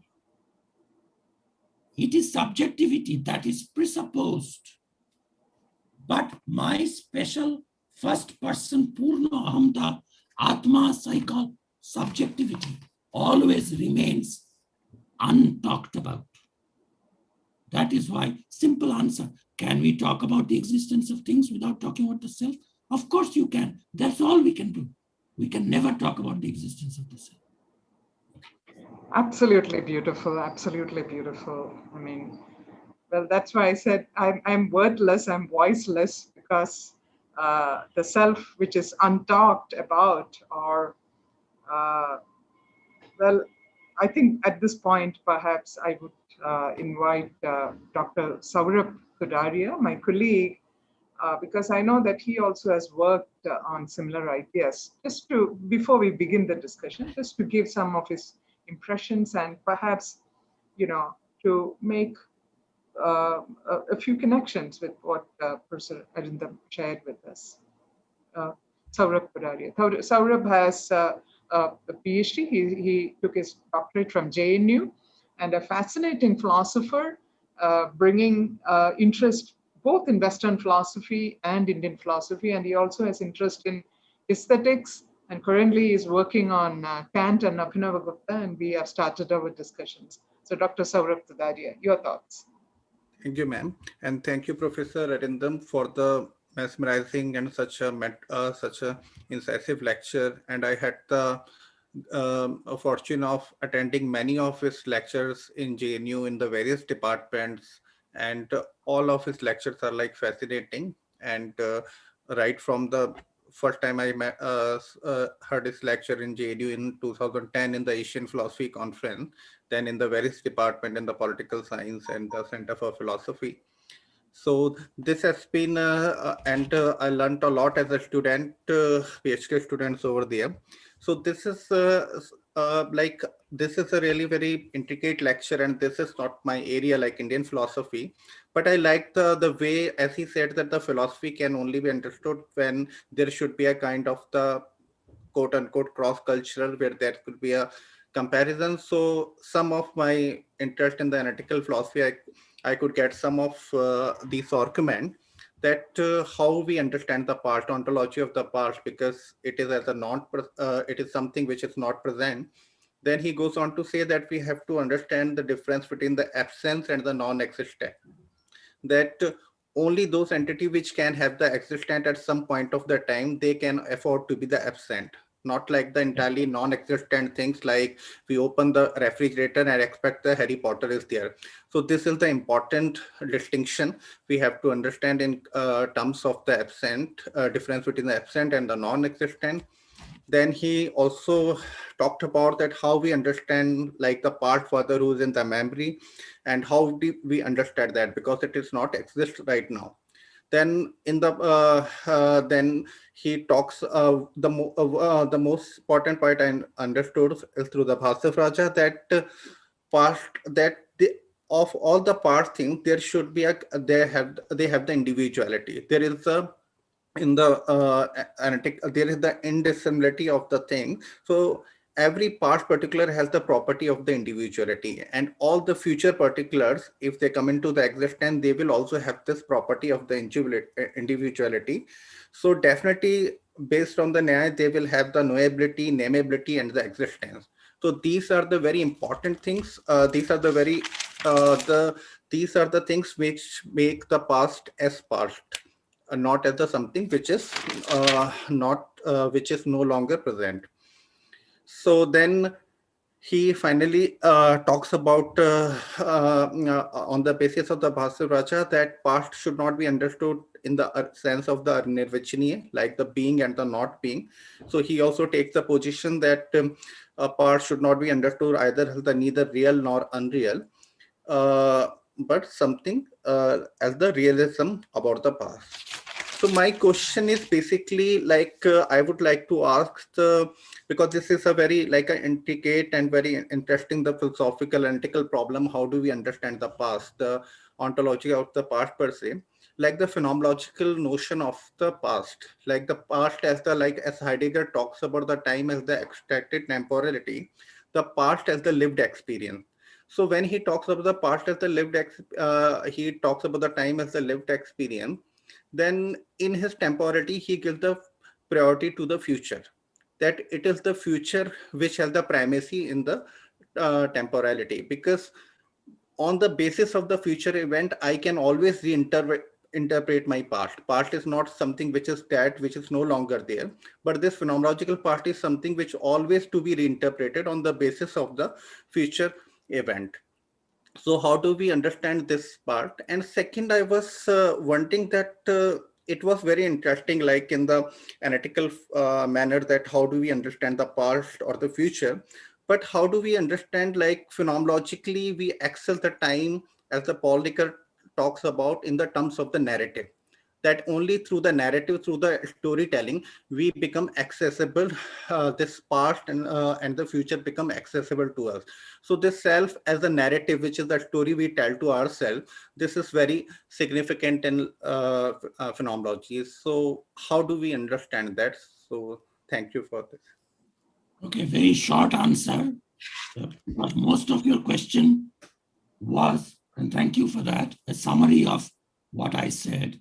But at the end, when you refer to Heidegger, I would just methodologically request you not to keep identifying yourself as, okay, Indian philosophy is not my subject. Because if anything I tried to do today, I was not doing Indian philosophy. Just as you did Heidegger a little bit without doing any German. Okay, you did English, but it is still you are trying to do Heidegger's philosophy. But I was using Sanskrit, and apart from that, it is supposed to be philosophy, and we are not even philosophy. Just think about the simple question. Your great-grandfather is dead, is not there. Is he unreal? And I think it's quite commonsensical. Of course, he's not unreal. He's not non-existent. But then in that term, what was the point of this? I dislike Heidegger very much because he was a Nazi, but one has to read him.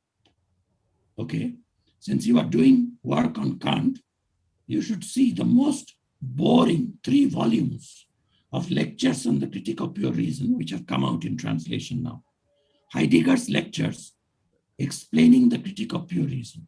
In 3 volumes, he was, I think I am talkative and endlessly talking.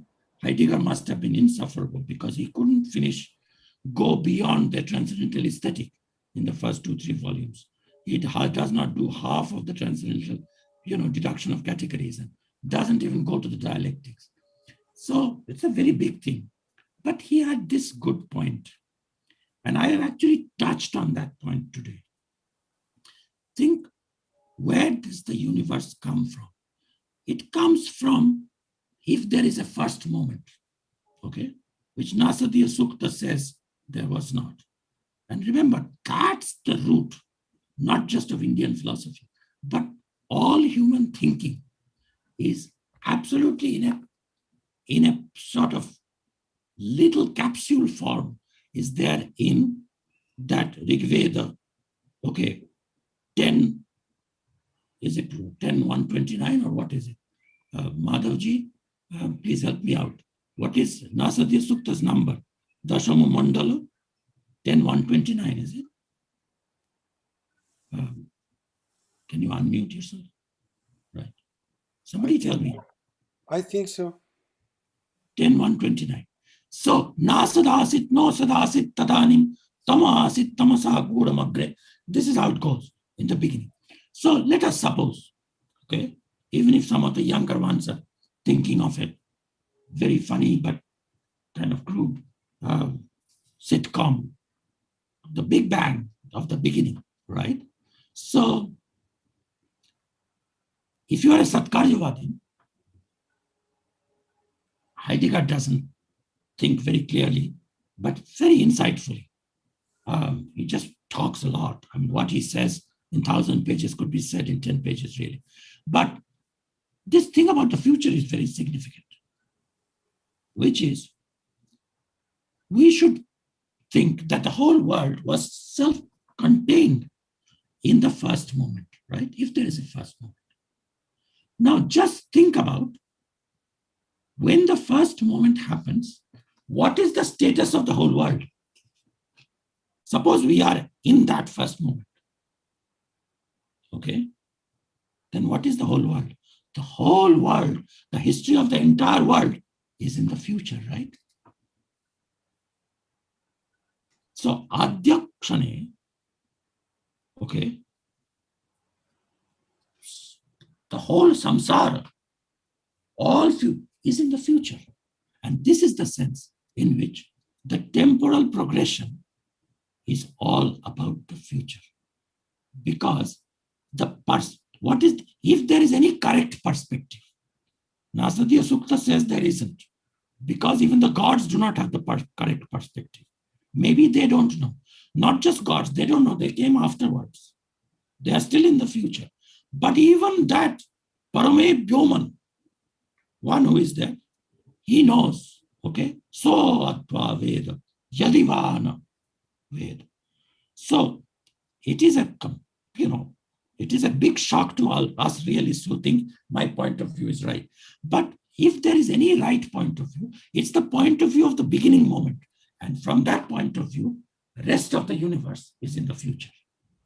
This is the sense in which you can understand Heidegger's point. Saurabh, sorry, does that make sense? Yeah, yes, sir. Yeah, but just can I just ask? Saurabhji, I think there are many people who are waiting for a moment to interact with him, so I'm sure we can get back a little later. Thank you so much once again. And now I give back the microphone to Preet Corner to take the questions. And we will take some questions from the chat box because there are several very interesting questions. And if you have a question also, please raise your hand so that we can immediately identify you. Over to you, Preet. I'm unmuting Manideepa ji. Professor Manideepa Sanyal, are you there? Yeah. Over to you. Yes, am I audible? Yes, ma'am. Okay, please introduce yourself for the rest of the other people and then raise your hand. I am Manideepa Sanyal from Calcutta University. I was just having is some not some question, but I want to know something because I don't know anything about Kashmir Shwaibism in that manner. In one slide, Sir has shown that Bhasharbhagya on the reality of past particulars. So in that slide, he also spoke about some analogy of an actor. The actor is changing the costumes, and that is the role he can be seen in the perspective of past, present, and future. So does it imply some permanent entity changing the costumes? Does it speak of some entity existing for all times? That's my question. No. The answer is, first, about your introductory remark that you don't know Kashmir Shaivism. Bhasarvajna is by no means a Kashmir Shaiva. He's a Shaiva, he's a Kashmiri, but he's not a Kashmir Shaiva because he's a Nayayika. And a Nayayika is a pluralist. So he does not believe that he believes in every Atman being distinct, and he believes very much in the distinction between past, present, and future, which Kashmir Shaivas do not. So all you need to know is Nyaya. And Bhasarvajna explicitly says that it is a strategy of avoiding eternalism, that the pot is always there. Okay. Now, those who are against tense, like Arthur Pryor, was for tense in his book, Past, Present, and Future. You can look up. That tense is a real phenomenon. It's not because of we are human and we have a limited perspective. If only we had God's eye point of view, there would be no difference between past, present. All of that is rubbish, according to Bhasarvajna and according to Pryor and according to my teacher, Damit also. Okay?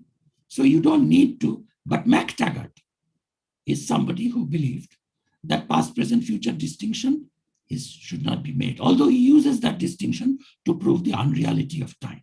Okay, but to come back to the question, this one single thing, okay, you take a piece of chalk, before it is made, where is it? Okay, now in case of human babies, you could say where it is in the mother's womb, as the ovum, and in the father's body as a sperm, but you don't have to be a Satkaryavadi. So it is not there. It is a Pragabhava Pratiyogi now. There is prior absence of that pot. So as a Pragabhava Pratiyogi, it is wearing. So what is the way to understand? Thank you for the question. What is the way to understand that? Well, the pot is there, but it does not exist. What does that mean? That means there is at least one X such that X is identical with that pot and X has not yet started to exist.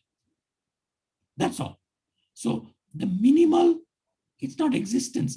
There is something kind of, just as there is no problem. It is false philosophy. If that tells you there is a contradiction in saying there are lots of people who died. Of course, there are people who died. Okay?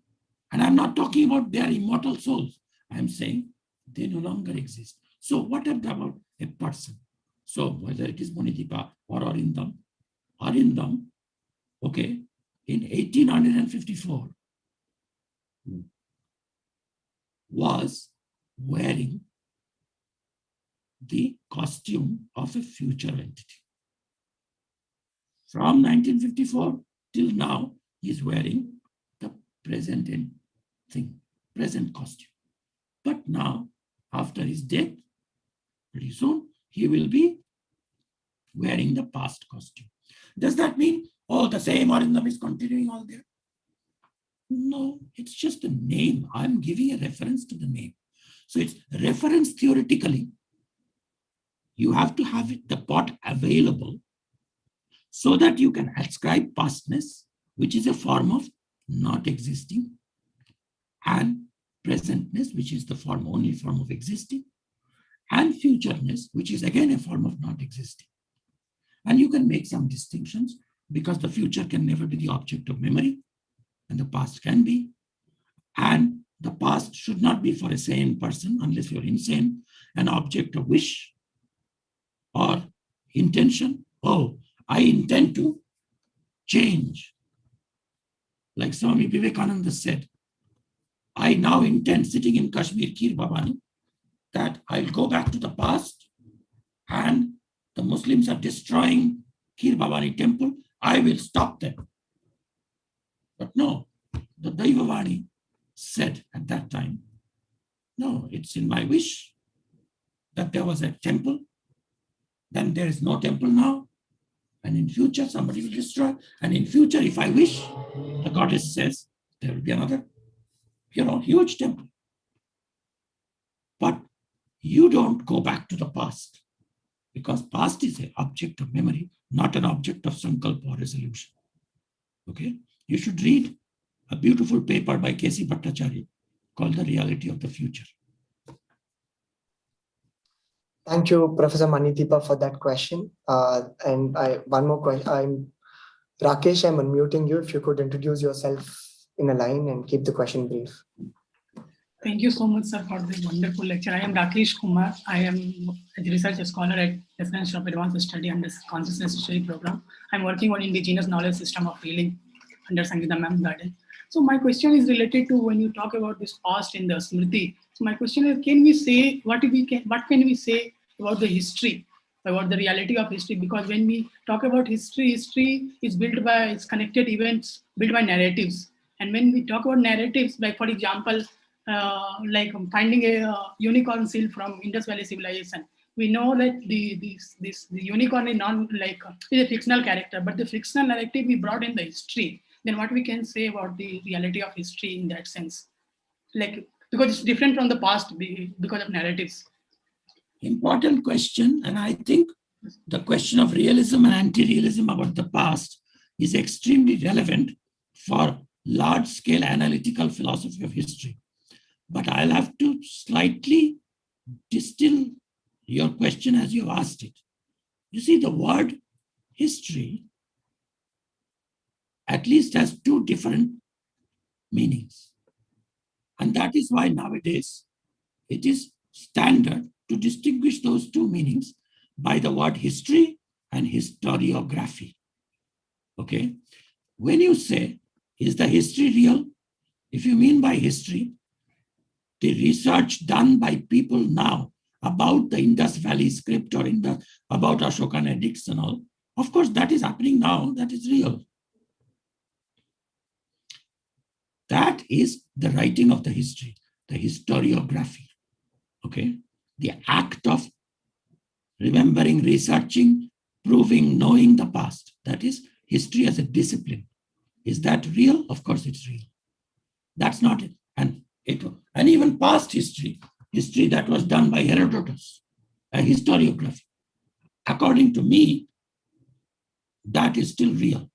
Even if no manuscripts are available now, it is still real as history. But your question was different. Your question was, what about the events themselves? Okay? You see a bull with two horns. You see a man or a god with two horns. Okay, the Pashupatis. You see a dancer, okay, having almost no clothes except big ornaments, okay, with her hand, one hand on the waist, okay. Those seals, if you can see them, they are real. Is that woman real? Well, she definitely is not one of the people who are alive now. She could be real. And then, what about the unicorn? Unicorn is mythical. You can historically research and find out, in the past, did those people believe that they are actually encountering some two-horned animals? Okay, it is safer to research. No, they were not. They were imagining. And now we are entering into a very difficult question. When we reconstruct historical research and reconstruct a period of time, and we say this is what happened first and then this happened, this is what happened, Why did Ashoka put that important statement in the 14th edict found in Girnar, where he says something that Savarkar rightly could not tolerate? And I don't know how the disciples of Savarkar could tolerate the Ashoka Chakra in our national flag. Most probably, if they come into undisputed power, they will change the flag. Because Ashoka's Chakra stands for this moral view, which is continuous with the Mahabharata. Anyone who praises his own religion and decries the religion of others should be illegal and is not practicing dharma. No Hindu dharma, no Buddha dharma, nothing. He is a demon. Mahabharata says they are Rakshasa, Dharma Vanija, those who sell their dharma and praise their own dharma. Nindaya paravidyanam swavidyam prashamsanti. This is, now Ashoka said this. This is a truth which is eternal, timeless, abstract entity. Remember my three categorization? It's a truth like the Pythagorean theorem. The Pythagorean theorem, does it belong to the past or future or present? The theorem itself is timeless. It is like a geometrical point, a geometrical figure. It is a number. It's an abstract entity. But Ashoka's edict, those which are available now, are present realities. Ashoka's event, the Kalinga War, is in the past. It is not existing now. It was real in the past. So one has to be extremely careful. Sorry if I confused you, but any other answer will be oversimplified. Thank you, Arindam. Rakesh, if there is a remark. No, just one short line. In that Yes. sense, then, like, what can we say about this imagined reality, the concept of imagined reality we talk about? Like, for example, construction of an economy, a virtual currency. There is no reality per se out there in the physical form, but there is reality because we all are dealing with that in that sense. Great question, but not relevant to our talk, except in the context of future, because future is imagined. If somebody says, some post-structuralist historians said, even the past is imagined. And this is a complex point that Saurabh can help you with if you are working with Saurabh, because Kant calls memory reproductive imagination. I have just said the object of memory is as real as the object of perception, if it is correct memory. So some imaginations can have real objects. And there, I don't know whether he's present yet. I think he is. One of my PhD students, a very bright PhD student, he is working on an entire dissertation on imagination as a pramana. So it is like pratyaksha, anumana, upamana, shabda. Kalpana is a pramana by which you can reach real objects. You should not think that imagination only gets imaginary objects. Imagination can get real objects. Thank you, Rakesh. Thank you, Arindam. We'll take a few more questions. Vijay Raghavanji, I'm unmuting you. If you could introduce yourself in a line and keep the question brief. Over to you, sir. You Yes, know, Arindam. Very soon, if you don't stop the questions, I will become like, not metaphorically like Sangeeta, but literally voiceless. I have a voice issue. Oh, I'm sorry. Not by emotional overwhelming, but by simply my vocal cord exhaustion. So thank you, Arindam, for pointing that. What we will do is perhaps we will just have people ask the question just to hear how they are thinking. And at any case, we are maintaining a document and we are documenting all the questions there, and we will share it with Professor Arindam as well as per his convenience. He can respond to it later. So we'll just listen to some of the questions and, and I think that itself is a great experience. You know, Sangeeta, I have been teaching IPV now, and in a text called Paratringshika Vivaran, Abhinavagupta says that the essence of reality and subjectivity and Shiva, which is not Shiva alone, but Shiva Shakti, the essence of it is Prashna Taduttara Rupam. It is of the nature, reality itself is of the nature of question and answer. And the question is Devi and answer is Shiva. That's why in all tantras, Devyuvacha. Tell me, Shiva, how does it happen? Shiva answers. And he says, this is not just mythological. Prashna Taduttara Rupam is the essence of reality. Namaste. I am Vijay Raghavan, retired investment banker, studying Sanskrit for the last 8 years. I have published a book about 3 months back called Indian Astronomy and Astrology, the Basics. My question to you, sir, is, are Atma and Paramatma real? Do they exist? Yeah, well, so what we do is, Sri Vijay Raghavanji, as we said, we will allow Professor Arindam to just take a break. He will listen to your questions, and later we are also documenting, and later we will see if we can get a response. This is an easy question. This is an easy question. The answer is yes. Go ahead, next question. Okay. Thank you.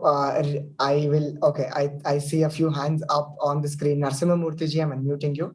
If you could introduce yourself in a line and keep the question brief, then I'll take questions from the chat box. Professor, this is Narasimha Murthy. I am a student of philosophy. We are really sorry to bothering with a lot of questions. Like Professor, I'll be very honest. It was very hard for me to follow your lecture, but for sure, like it has aroused a lot of questions in me. And one of the questions is like in the summary at the end of the discussion, Professor, you said whenever we attempt to define self, the self becomes objective. Like my question is is it whatever we are defining self, so they're all true or false, or is it wrong to define self? Thank you, Mr. Murthy, and we appreciate your question. Yes, definitely. I think this discussion needs a little bit of more experience and perhaps more acute attention as well. So thank you for your question. Is there anybody else who wishes to have a question? I think actually there were a couple of very interesting questions. May I ask, please, to just read out that question from S. Rajana. We'll just listen to that question. I think she has left the meeting, but it's an interesting question. Yes, Rajana.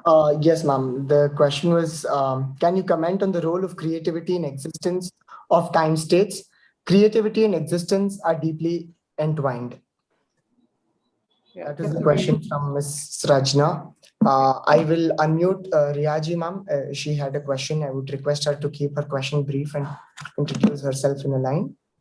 Riyaji, I'm unmuting you. Yeah. Oh, sorry.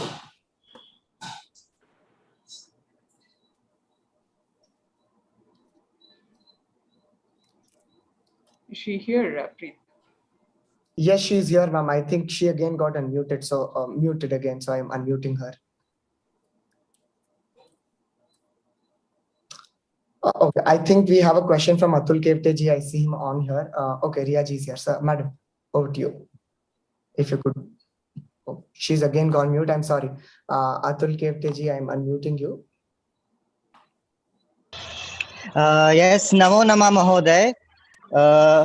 We have been seeing in Indian philosophy, we see Vedantic text into Sanskrit.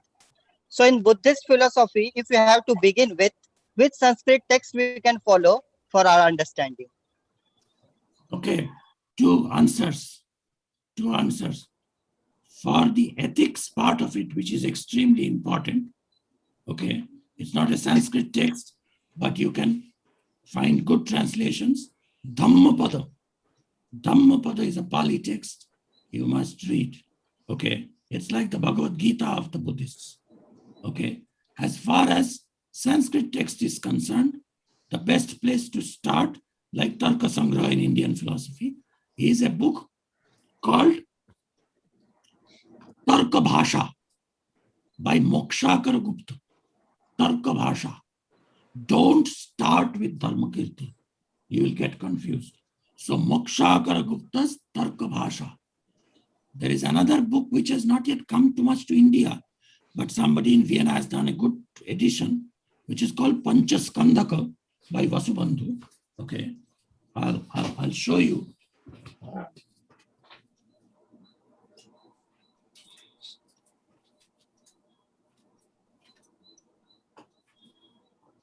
Because are you in NIAS?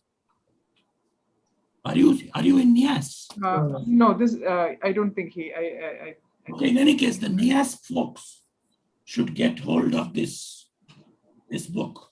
Okay. Definitely. It is a very straightforward book with a Stiramati commentary, which has been edited. Can you see? Yes. Vasubandhu's Panchaskandaka. Yeah. Okay.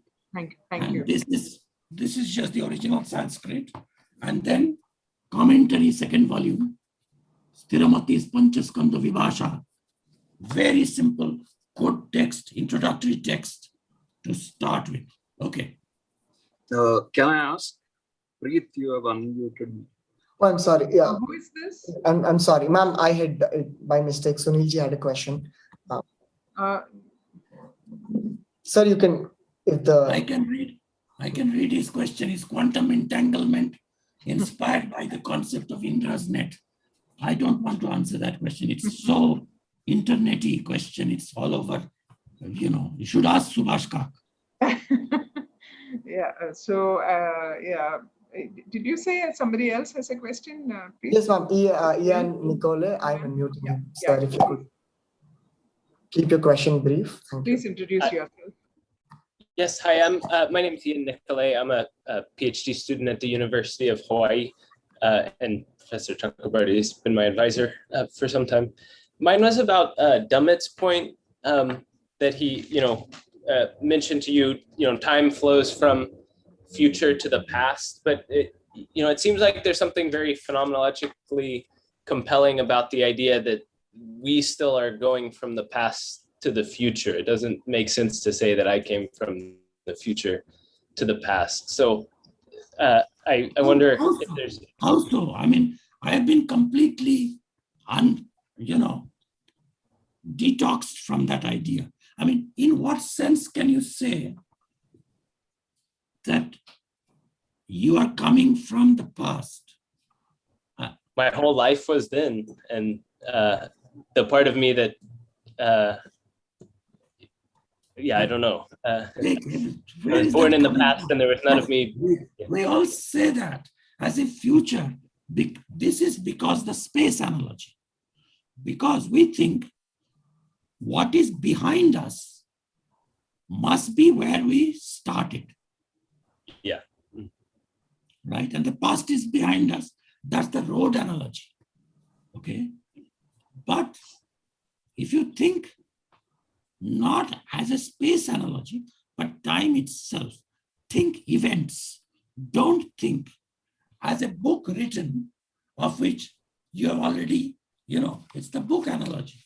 It's like, you have the pages you've already read, they are gone, as it were, and you are going towards the end, right? But again, like I said, about the beginning point of the universe, okay? Think of when you started. When you started, that's the origin point, okay? Your entire life, what did it look like at that point? It was future, right? And what happened to that future? What happened? Like you have a future. You have to finish your dissertation and defend it. You have an oral defense and so on, right?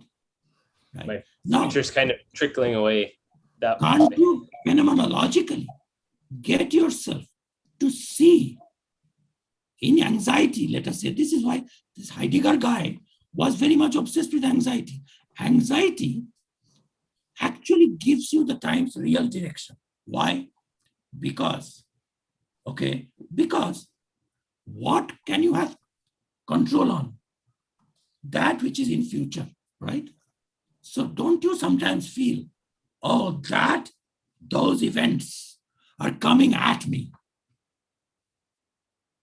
Okay, and because they are coming at you, that is the direction in which events come to you. And Damit was even more definitive than me. Even when later on he said in that sentence, events are coming from the future to the present and they are going to become past, etc., etc., etc. Okay. At the steady rate of 1 hour per hour. That's something to think about. Professor, I think with this will close the question and answer session and take Thank you so much. I would request Sangeeta ma'am to take over. Ma'am, over to you. Thank you, Preet, and thank you everyone who raised their question, shared their thoughts. And I'm sure we can continue. And I just remembered, and I think that's a late memory for me, that for Professor Madhavji, it is beyond sleep time. And so we also thought we should perhaps conclude this discussion very soon. And this series, when we started discussing, we never imagined it to be of this interest. And also, I was very keen from the very beginning that we should have Professor Arindam Chakrabarti for the series, and I was not sure about his convenience, timings, and also, but thought he should be giving the last lecture of the series. And so I'll make a few more remarks about the series, but may I now request Professor Madhav Deshpande, without whom the series would not have happened, and his silent way of supporting the series and also bringing in ideas and his contacts. It was a great help for all of us. May I request for your thoughts on this series, Professor Madhav Deshpande? Well, thank you, Sangeeta ji. In the beginning, when Sangeeta ji contacted me, there was no clarity as to how these things were going to evolve. So we started talking about what can be done. So I said, well, let me give you a few lectures and let's invite some people from India, some people from outside, and so I suggested some names, and so this is how the ball got rolling. The reason to do it this way was, as they say in Sanskrit, nahi sarvaha sarvam janati. The best experts in any field know something about something, but there is so much more to know. And so when it comes to the field of Sanskrit studies, we have had lectures on Dharma, Ayurveda, Arthashastra, philosophy. I talked about Panini and the Veda and vernacular languages and so on. So Sanskrit studies have so many dimensions that no one person can do full justice to all this. And so through this series, we try to get kind of glimpses of the best research, the best thinking in all these various fields. And we are so happy that almost everybody that we invited, accepted our invitations and participated. The other thing that makes me so very happy, again, I've been used to giving lectures to 2 students, 1 student, 3, 4, and maybe 30. But when we look at how many people are listening to these lectures on Zoom and then especially on YouTube, the number goes into 2,200, 2,500. I mean, this is beyond my any imagination, that interest about these matters, interest about Sanskrit would be so widespread, and that we could, through the medium of this series, we could sort of cater to such a large audience. And that makes me very happy. And the fact that this NIAS has been able, as an instrument, to cater to this very wide interest, worldwide interest, in fact, not just limited to India, but a worldwide interest. And I want to thank Sangeeta ji for her absolute devotion to this project from the beginning. And we hope something much more productive will come out of this endeavor. Thank you. Thank you. Thank you so much for your kind words, Madhurji. I wish to conclude this program now in a few minutes, with considering the time for people who are outside India and listening, and we are almost invading their sleep time. Well, for this series, everybody has been working very hard. And I wish to mention at least two ways we have documented, and we plan to continue the documentation of the series. One is writing a synopsis and a sort of summary, but I think it's not just a summary, but it's a very, very thought out, very precise summary of every lecture has been made after the lecture is over, and it is posted in our blog and it is posted in our Facebook page as well. And that is Ms. Amrita MK. And I wish to ask you to introduce yourself and say what you are doing, Amrita. Thank you, ma'am. I'm Amrita. I'm working as a research associate under Sangeeta ma'am. I'm doing my PhD on the topic of Dhwani, on theory of Dhwani, and for understanding the cognitive and the cultural elements in, for understanding the ethnic performances from Kerala. And yeah. Yes, continue, please. I'm looking into how the theory of Dhwani can be used in a contemporary context and to make it at a theoretical framework used to analyze the performances from Kerala. Thank you, Amrita. And we also, so this is there available. We can send you the links. Perhaps you're already aware of the links where you will get to see the summaries of every lecture. And they're very, very interesting summaries, and one should go through it. And we also are documenting the interaction, the questions and answers, and we are also getting back to the speakers to respond to the questions according to their own convenient time. And we started with Madhavji, so he set an example for us, and he gave us the courage to also correspond to other speakers. Preet, can you just tell us a little bit about that document? So as ma'am mentioned, we are documenting all the question and answers that are being asked by the participants because there is so much more in the discussion part. So there are a few questions that the speakers have answered and a few that have not been answered due to time restrictions. And we also get questions through mails. So we have been documenting all of them in a file, and we've been coordinating with the speakers, and they've been responding, and we're maintaining this document. Yeah, and Preet has been very meticulously following this document, compiling it, keeping it up to date, and also getting back to the speakers very gently, reminding them for their responses. And another person I want to perhaps call out, Preet, before I call out the next person, can you introduce a little bit about, because I may not have been so accurate describing your PhD work, and I think it's important. That's absolutely fine. Yeah. Would you like to say what you're working on? I'm basically a prehistoric archaeologist, and what I'm currently doing is it's a topic of my interest. So the institute came up with a project on early fusion music. We're looking at musicological and mathematical aspects of cross-culture music in British India. So I'm looking into these spaces of music making in India during the British period. That is what I'm currently working on.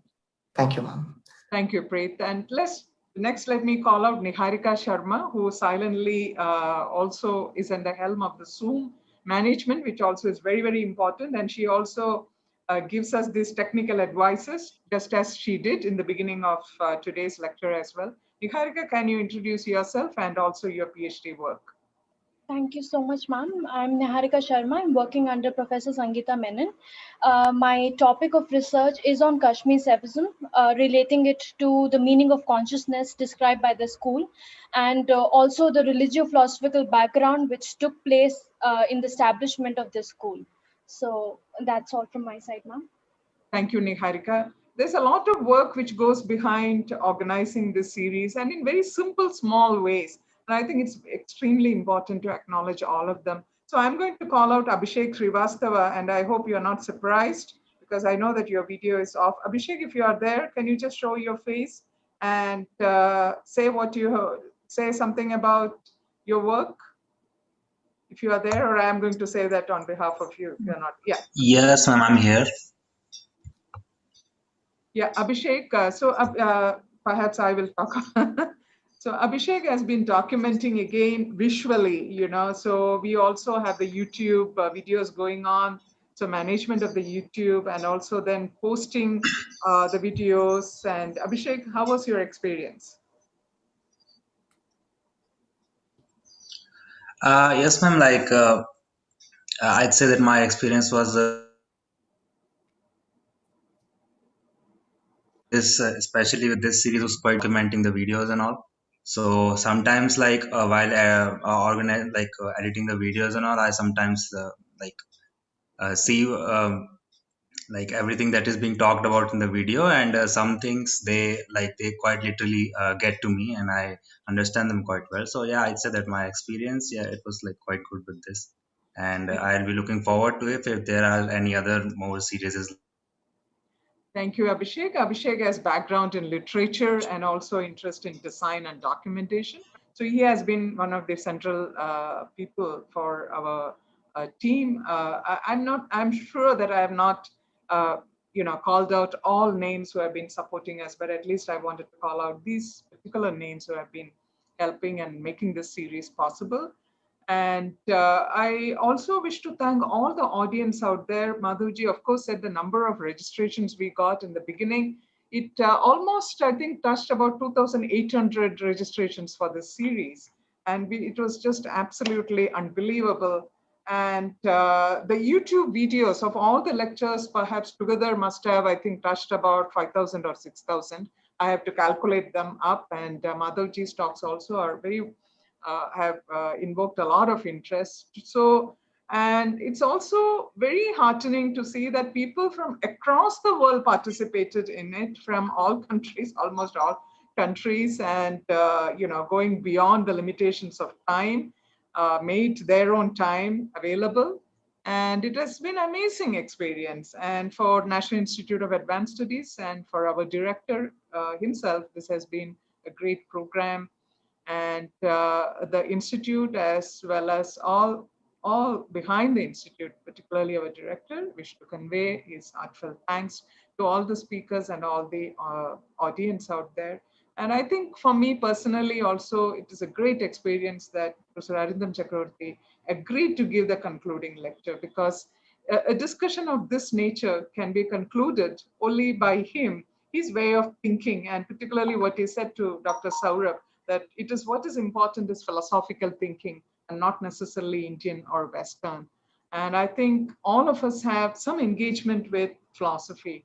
And Sanskrit, of course, is about language and linguistics, but also it carries a philosophy which makes us all perhaps more curious to know about our own selves and to explore into ideas that perhaps may not be very accessible in the beginning, but that gives us the curiosity and commitment to explore more. I also just wanted to mention this, that what next? Because that's a question people ask, what next? So Madhavji and I have been talking about this. So our idea is to get back to the speakers. We have not done that. We will be going with our folded hands to all the speakers to help us with the next step. And the next step is to think about an edited volume based on the lectures given in this series, because we also want that to be shared with the larger public and posterity. And so we are going to go with our folded hands to the speakers. We have not yet contacted them, but that's our next venture, and to get through an international publisher. So we are going to discuss more about it. So that's, I think, all what I wanted to say. And I wish to repeat that if you have an idea, if you have a thought to share, please write to us, to me, or to our NIAS email ID, and we will get back to you. And thank you for all of you who wrote back to us, and we will get back to you, we'll reply you. And your responses, your thoughts, your patience, and your interest has been very encouraging, and that's what kept us going with this series. We started in Jan with Madhurji's lecture and concluding today with Professor Arindam Chakrabarti's lecture. And I also know that from various other corners, I have got the request to have more lectures by Arindamji. And I have been talking with him also with this request. And I'll be continuing my conversation with Professor Arindam and requesting a series of lectures by him at his convenience. So we will be getting back to you with more lectures and more interesting ideas. And we want to conclude this particular program by thanking all of you once again. And today I wish to particularly thank Professor Arindam Chakrabarti for giving the concluding lecture.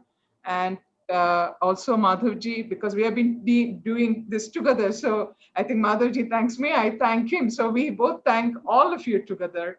And please write to us. And if I missed anyone personally thanking, please take this thank you as a thank you to you. And sorry for any inconveniences or difficulties you have faced in the series. And they were all unintentional. And we are also learning. And perhaps we will be able to organize this better in the coming days. Any suggestion, please do let us know. Now I hand over to Preet Kona for the final element of this program, which is to recite and discover our own peace in our inner self by an invocation. Preet, over Thank to you, you. ma'am.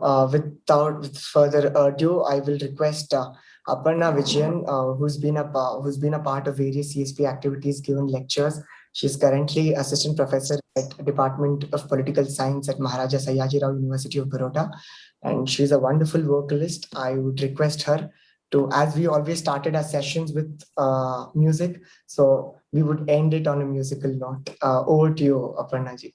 I think there is a network issue. She said she'll keep her video shut so that the audio is clear. Thank you so much, Preet. Thank you so much, Sangeeta ma'am. I sincerely congratulate the team for having successfully conceptualized and executed such an interesting lecture series, which I have the privilege and an absolute pleasure of concluding. I would also use this opportunity to show my gratitude towards the speaker of the day, who really, I mean, I actually missed the lecture, but I did attend the Q&A session, and I wonder what the lecture would have been. I'm definitely going to check it out on YouTube, and I really intend to attend your future programs.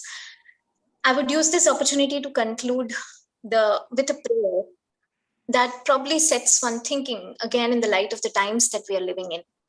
The times that we have lived in mysterious ways, the one which forces us to reflect.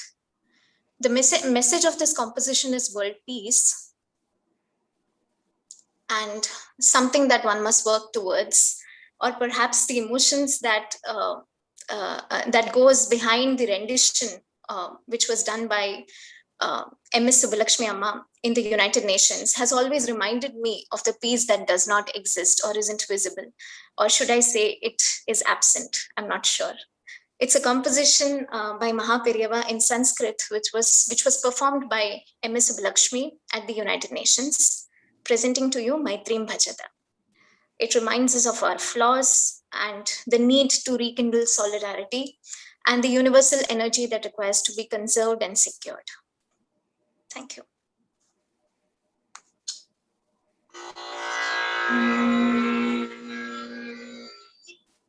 I hope I'm audible.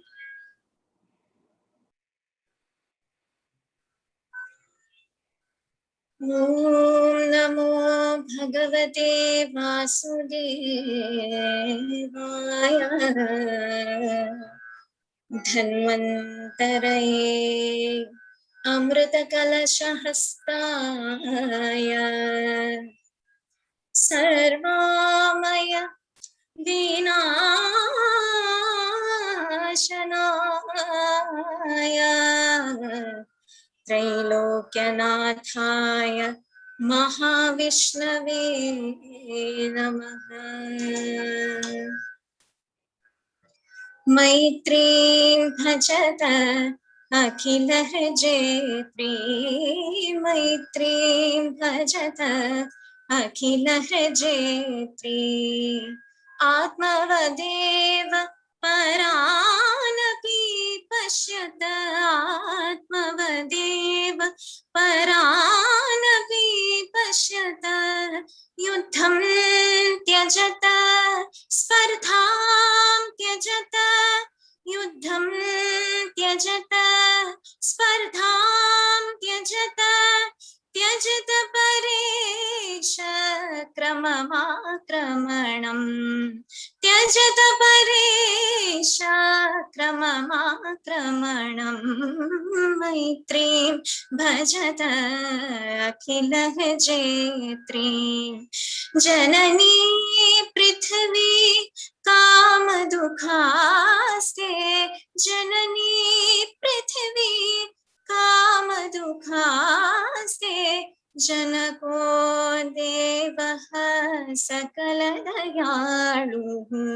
जनको देवः सकलदयालुः दाम्यतदत्त दयधुं जनताः दाम्यतदत्त दयधुं जनताः श्रेयो भूयात् सकलजनानां श्रेयो भूयात् सकलजनानां श्रेयो भूयात् सकलजनानां श्रेयो भूयात् सकलजनानां. Thank you. Namaste.